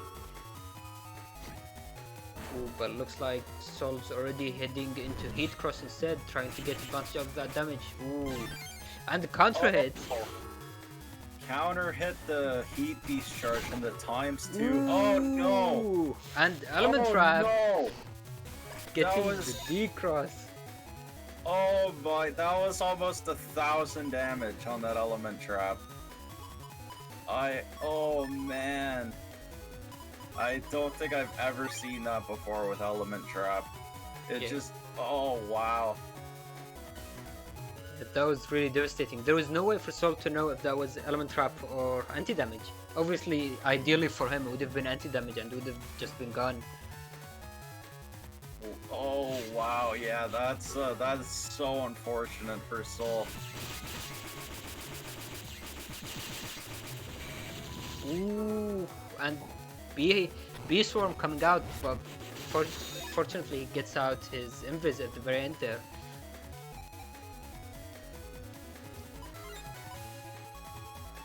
That was the way that element trap worked. That was just so perfect.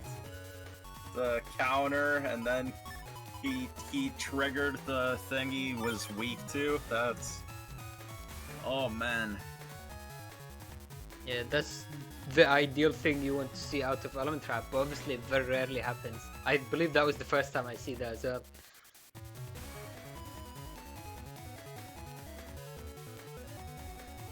Now Soul has a very tough battle to try to come back from. He's down by 1200 HP. Ooh, Elect Pulse coming out and then setting up with the flash bomb. That's getting destroyed as well.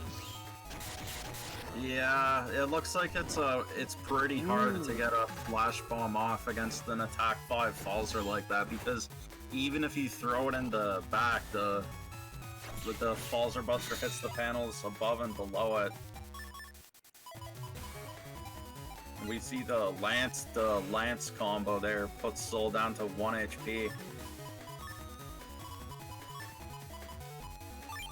Soul doesn't have end recoveries either, so he needs to survive with that 1 HP, which is going to be very difficult in the end. There it was. Heading into game 2. Oh, nice, and we see that turn 1 bug fix. Yeah, so I don't think we're gonna see that happen with the element trap again this round. So that took out almost half of Soul's HP right there. So we'll see if he's able to avoid that this round. Yeah, Soul has pretty high HP, so unless something like that happens again, he should be able to survive a bit more and do quite a bit more damage.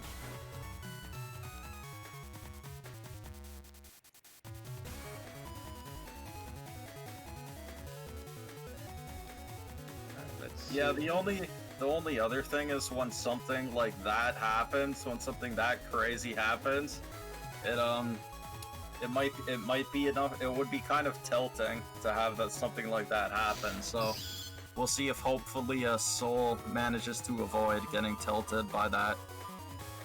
And it looks like he starting off with blind with the color bug. So unfortunately that denied his beast jump, and the flash bomb was destroyed easily by Beast Buster as well. Yeah, because for those who don't know, if you're blind or confused, then the beast jump won't work. Ooh, and we see playerzero decross him with the wind rack. Yeah, losing Erase. Erase is one of the best crosses in terms of chip charge for Gregor, so losing that very early is always very rough. Yeah, it's actually probably by far the best one in the entire game, but it's so easy to lose in this format because of the beast jump wind racks.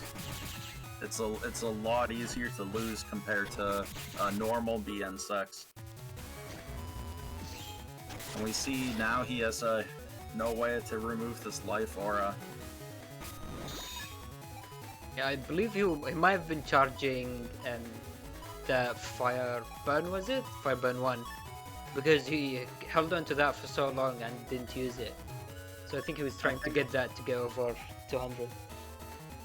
Yeah, because the other thing Charge Cross can do, which you almost never see because it's not very useful most of the time, is it can charge up fire chips, and the longer it the longer it charges them, the stronger it gets, up to I think a plus 100. Yeah. But it actually takes like a very wow. That was unfortunate. Trying to get counter hit with that Muramasa and getting decrossed instead. Yeah, so that was actually a huge swing there in the game. For playerzero to take all that damage from the Heat Beast charge and lose out on the Muramasa, that's exactly what Soul needed to come back in this game. And Soul has maximum area, so it could be... Ooh, okay, so he doesn't have Q-Force this turn at least.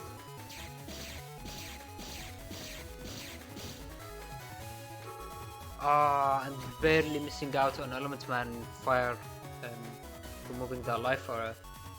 Yeah, but the element trap will still be enough to break the life aura. It looks like Soul might be aware of that though.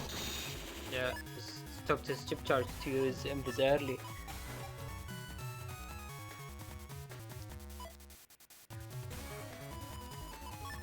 But we also see, you see that Super Vulcan plus 30 White Capsule combo in hand, so if that Erase Man connects, that could do a lot of damage, over 900 damage in total.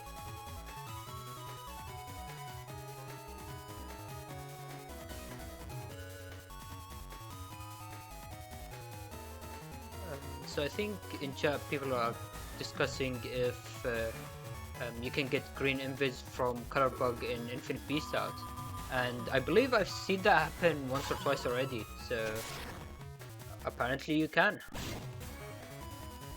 Oh wow, that bubble star missed. Ooh. That Raceman missed. Let's see if Super Vulcan connects, and it does connect, though that doesn't get maximum hits, but that gets a good number of them.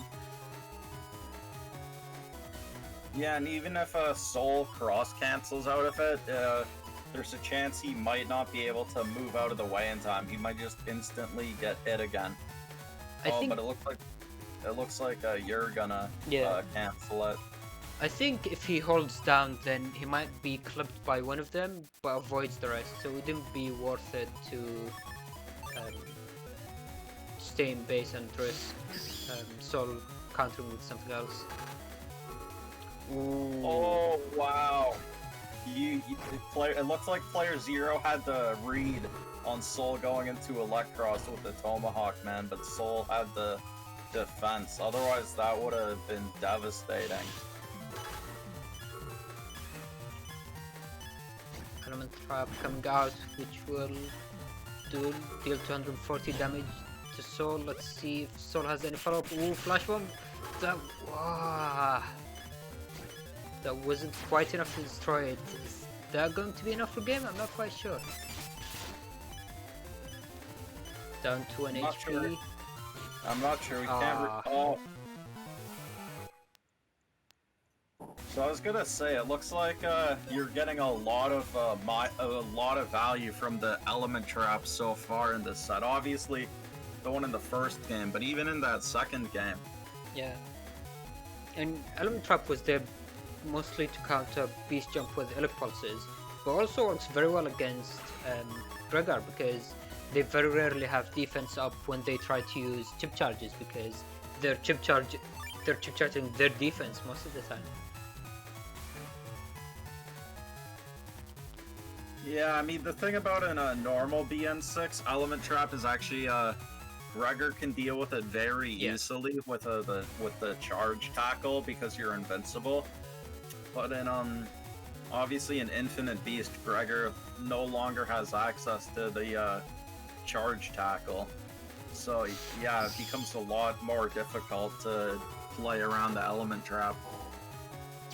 And again, we see it here on this grass field. This could actually be very bad for Soul.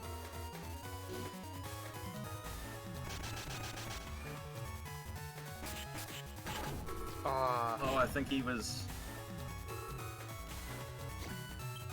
Yeah, so what happened there is that Soul started with Invis from Color Bug, but what I had in plan was to try to bait him to use his chip charge and then trying to get Raceman before his comes out.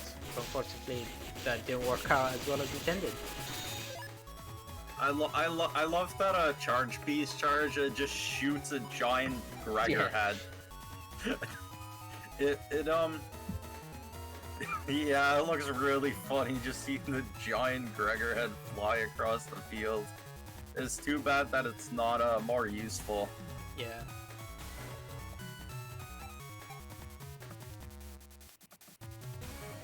And now we see in my hand I do have a few options. I can go for Windrak into Muramasa, Windrak Lance Muramasa, or there is that B-Banish with the plus 30 instead of double point. But then there is no defense if with trying to go into Tomahawk. Ooh, yeah, so it looks like I decided to stay in base Beast. Yeah, and it looks like that was definitely the right call, because going into Tomahawk against this Heat Beast would have been a... Oh no! Oh, I mean, that Flash Bomb would have been fuel for Beast, so that might have actually been better for Soul. And then that Muramasa doesn't come out at the very end there, missing out on 500 damage, unfortunately. Yeah, player 0 could opt to try and keep it. That might be a bit of a too greedy play though, so it looks like he's gonna opt to just leave it. Yeah, I think what I had in mind then was that Soul doesn't know I've used Muramasa already, so he's going to keep that in mind and try to play around it. Yeah, but I think that would be I think first Gregor. I don't think Gregor would care as much, whereas obviously with Tengu, that would be more of a thing for Falzer to worry about. Because you really don't want to take that 1000 damage Muramasa in Tengu. Ooh. Oh, that element, man. Okay, and he gets it. That would have been very unfortunate to miss that.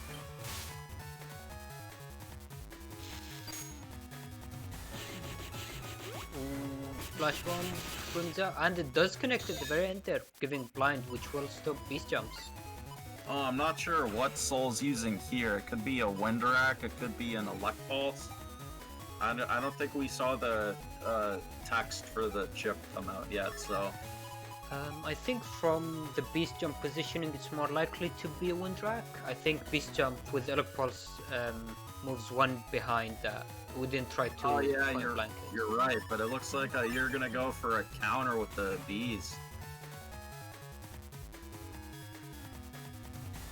Oh yeah, it could be chip charge as Honor Knight saying in chat as well.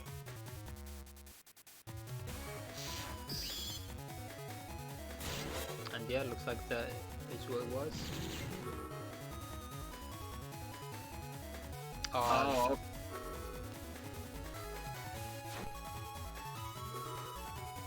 Yeah, I was wondering if there was going to be one more hit left on those bees and it would just instantly remove that anti-damage, but... Ooh.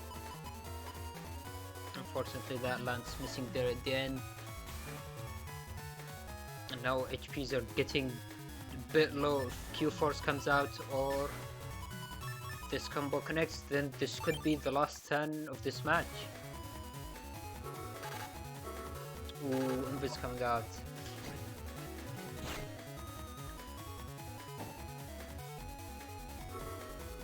Oh, misses the Judge Man. Ooh, Fireburn does connect on that grass, doing 2x damage for free.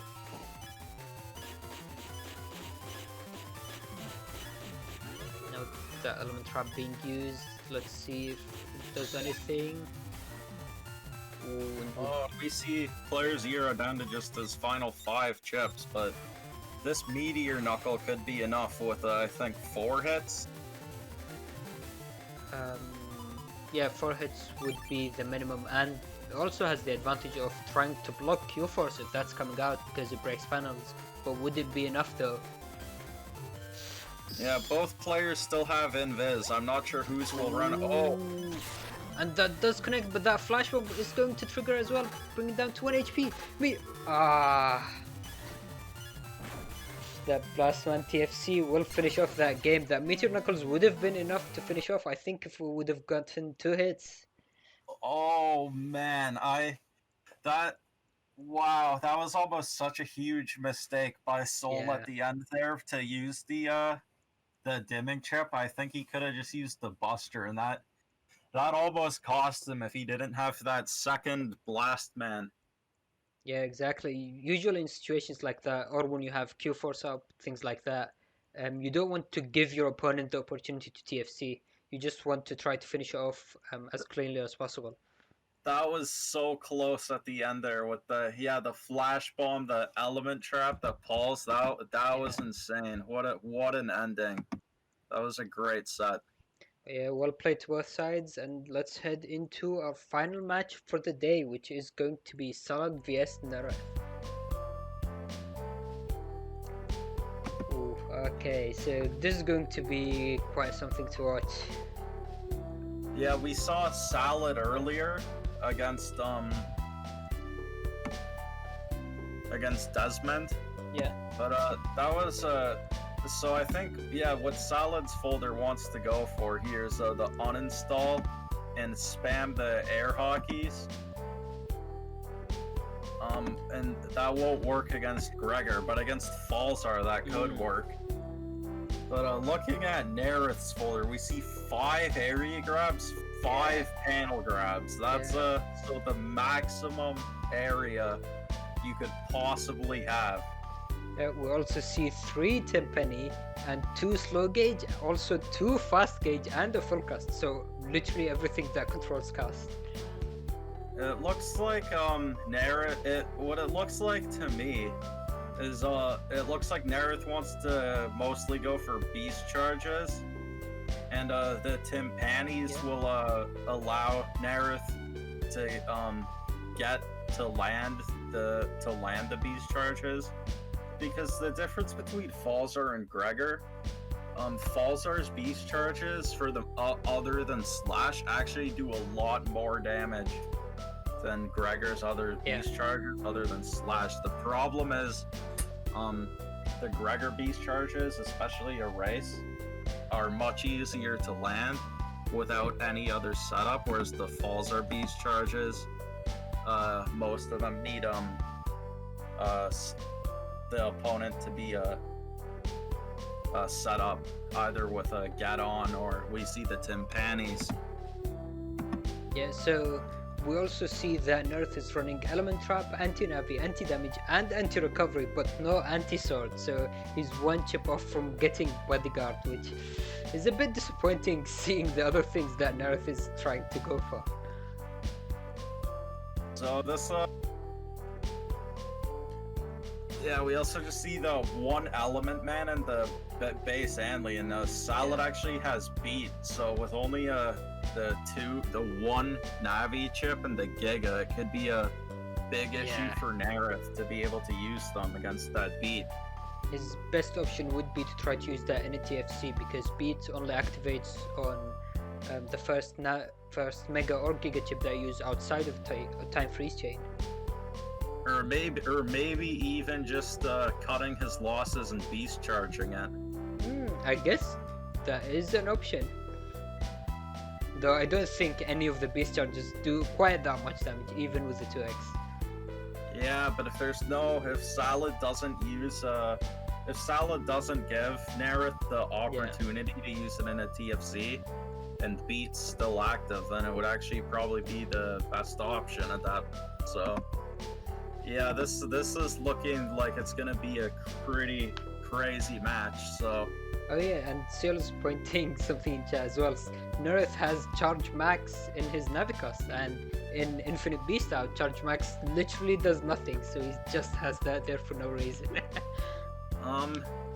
I guess a lot of people, I think it's a common misconception that your beast charge, the chip charge, is actually affected by the charge stat.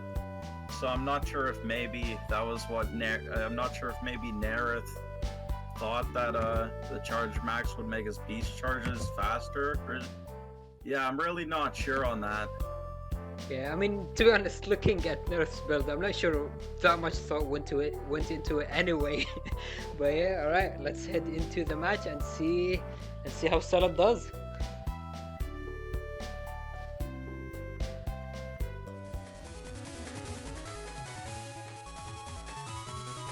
Ooh, and we see they're starting with Permahose, which is actually pretty unfortunate for Salad trying to use air hockey. Yeah. Yeah, permaholes are. I wish permahole fields didn't exist. All they do is they just punish certain folders way too hard, and it's just like it's completely arbitrary too. Yeah, and some builds you can't do anything. I mean, Mars. I was playing against Mars in this tournament as well, and one of the main ideas he went for his build is to use Ice Seed. But we had a permahole in the middle, so he literally wouldn't be able to set up Ice Seed in the perfect position. So that was a really rough matchup for him. Yeah, I guess we didn't see any. I guess none of his matches ended up being on the stream. So I did play some friendlies with him the other day, though. So yeah, I saw his build, and he was trying to go for that drag collision thing. Oh, nice. We see Salad being able to connect that Magnum, getting D-Cross and removing some of these counter tunnels. Ooh, unfortunately missing with that problem. See Salad chip charging trying to deal, and there it was. Yeah, so Neryth's Sanctuary is already gone. Yeah. I think you've mentioned it already in a previous match, but Sanctuary is quite a bit weaker in this format compared to normal. Yeah, because with the permanent beast, you just go into Dust Cross or Electros and chip charge, and that Sanctuary is gone. I mean, one chip charge won't completely remove the Sanctuary, assuming it's a normal 9 panel Sanctuary, but that will remove most of it.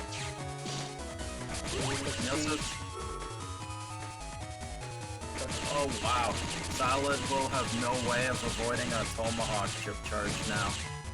But she does have that reflector, nice.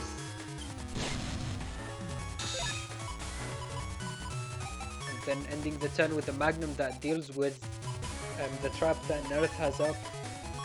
Yeah, so I'm sure Salad will probably want to get a Judge Man here. Oh no, that's Tengu Man and Erase Man. That's not gonna.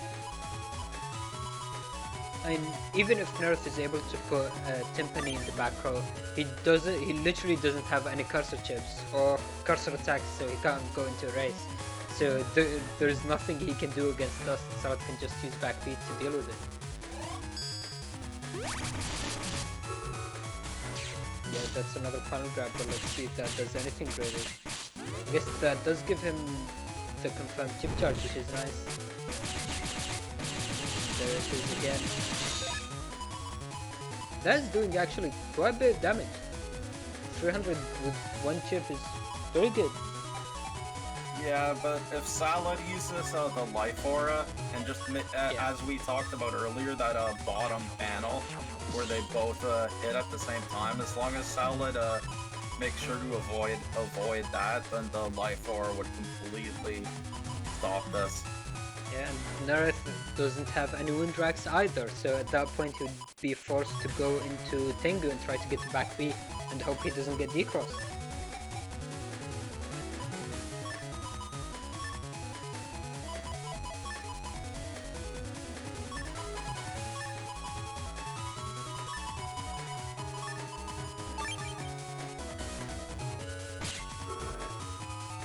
Activating, taking something, either Element Man or Base Anomaly. Guess we're going to find out which one it is. Ooh, Salad not using Life Aura. I guess she might have been worried about Base Anomaly coming out.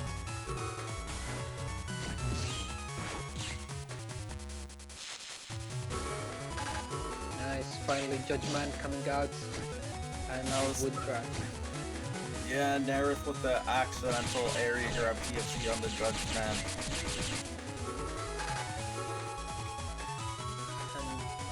Grab Revenge. Oh, now Salad does have the uninstall and she has the option to go with these air hookies. I don't think they can do that much with the way this field is looking, but would still be maybe enough to finish off the game. Yeah, the problem isn't even the perma-hole, but it's those crack panels, because the air hockey will turn the crack panels into a hole, so it can only go over them once. Oh, interesting. I don't think I knew that. Ooh, missing that back B, and there it was. It didn't turn the crack panel into a hole, okay. I thought I remember that was how they... That must have been changed, because I think in a 4, it would make the cracked panel into a hole. Wasn't it also much stronger in either 4 or 5? I remember it was nerfed some way. So in Battle Network 4, so in 4 and 5, there's the Karma system. Okay. And in Battle Network 4, it's broken. Because, things like, if you get a counter hit, that instantly makes you get up to the maximum Karma. And when you're at the maximum Karma level, you're in a full synchro. But, so just getting hits also increases it. But basically in Battle Network 4, you can get them full synchro without actually getting a counter hit, just by getting like a bunch of hits. And since air hockey's multi-hit, it will basically always give you full synchro, even without getting a counter hit. Okay, yeah, that is very broken. I see. Yeah, so... Yeah, that's the main reason why air hockey in Battle Network 4 was so powerful. And obviously in 6 we don't have that. Yeah. That would be crazy. I think you'd see a lot more baseman builds if we had that in 6. So, but yeah, that's the main reason why I think air hockey isn't as strong as it was in 4. So now we see this turn Salad using Tangleman to remove beat, and now she has that Judgment, which will give her back all her area. Unfortunately, she wasn't able to connect with the whip. Actually, if Neryth still comes forward, then Salad will have to push him off that area. Yeah, it looks like that's his plan. Trying to stay in that area, but he's over 1000 HP behind compared to Salad, so it's going to be very rough for him to try to come back from this. And it will actually depend if Salad. Oh well, it doesn't matter anyways because Salad doesn't have a wind rack. But if Salad did get a wind rack, it would actually matter who was host and who was flying. If the wind rack in this situation would push Neryth back, right? I think as host has the advantage, has the disadvantage. So if Salad was host, then Neryth wouldn't be pushed back. I think Yeah. that's how it works. Yeah, but it looks like Salad's going for a Tengu cross to. Oh, Neryth just moved back on his own. Ooh, he was able to get all hits. Or actually, might have been able to get an extra hit as well. So Wow. yeah. Yeah, that's the other biggest problem with the Tengu Beast charge is it gets completely countered by anti-damage, which is one of the most common chips in the entire game, so... I think for Tengu Beast charge to work, if you also use it with an anti-sword, though, that might be something. Yeah, that would definitely be interesting. I mean, if you don't have confirmed the area, it can be easy to avoid if your opponent isn't uninstalled either, so... But it's very strong if you can get maximum hits. Yeah, it does a 390 damage, so it's actually even almost as strong as the Slash Beast charge with both heads. Very nice. See if someone gets grass, and yeah, there was. Ooh, so it's done. Oh, I don't think we've seen Neryth use ground beast yet, which is interesting because that one also has actually a great beast charge.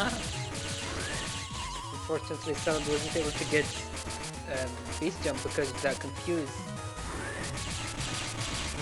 Yeah, and we see there that that last beast charge from Neryth just whiffed completely. But yeah, the element trap grass causes confuse, and that actually was able to stop the beast jump there.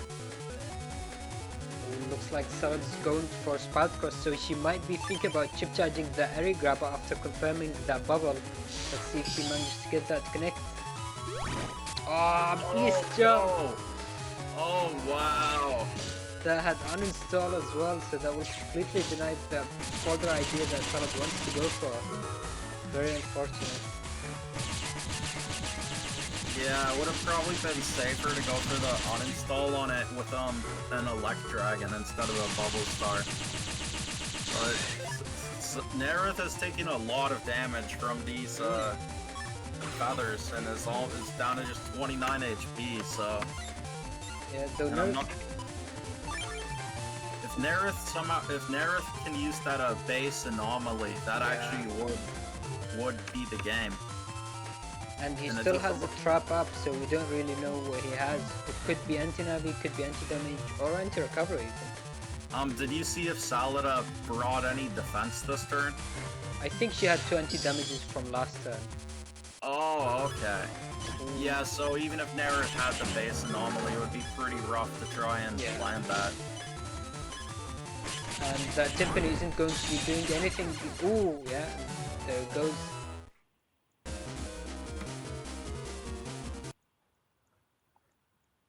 That will end off the match. And so I think I actually think Neryth's folder, it was definitely an interesting idea. Yeah. I actually think it might have worked out better if he was Gregor. Yeah, I mean, I can see that, and I think if he made few changes to his folder, could have done a lot better. If he had a bit more defense, if he tried to maximize his navi costs a bit more, trying to get a bit more HP. Yeah, because the timpanis actually could be used. Yeah.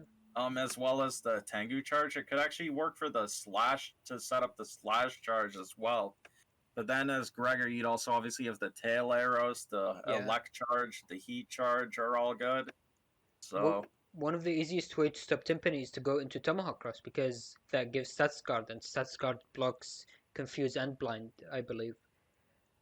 Actually, and it blocks the immobilize. Yeah, but as yeah, Gregor, then if they wanted to tomahawk cross, you could go into the heat cross and exactly. really punish them for using the tomahawk. So But yeah, that was a fun match. Always seeing the weird and interesting builds that Neryth decides to come up with. Um, oh wow! I just realized that was also the last match. yeah, I thought we still had we're gonna have one more after. Oh wow. no, unfortunately, that will conclude our stream with our final match. So just before we end, just going to give a quick reminder for people to sign up for next week. Signups will end today at 10 p.m. PST. The format will also be Infinite Beast, so if you're looking to join with these matches that you've seen already, make sure to get your signups in before the deadline. Yeah, I didn't enter this week's, but I'll be in next week's. So Yeah, looking forward to seeing you there. And yeah, thank you and Eurasia for joining me on commentary. That was a lot of fun. yeah, and thank you for running the stream as always. Yeah, huge shout out to Salad for working really hard on that stream layout. I really like how she made it look with different beasts and the color that she went for. I thought that looked really good. I haven't actually seen it yet, so I'll have to check that out later. Yeah, you should take a look. And yeah, again, thank you for all the players for joining, and yeah, thank you everyone for watching. I hope to see you again next week. Goodbye. Yeah, later, guys.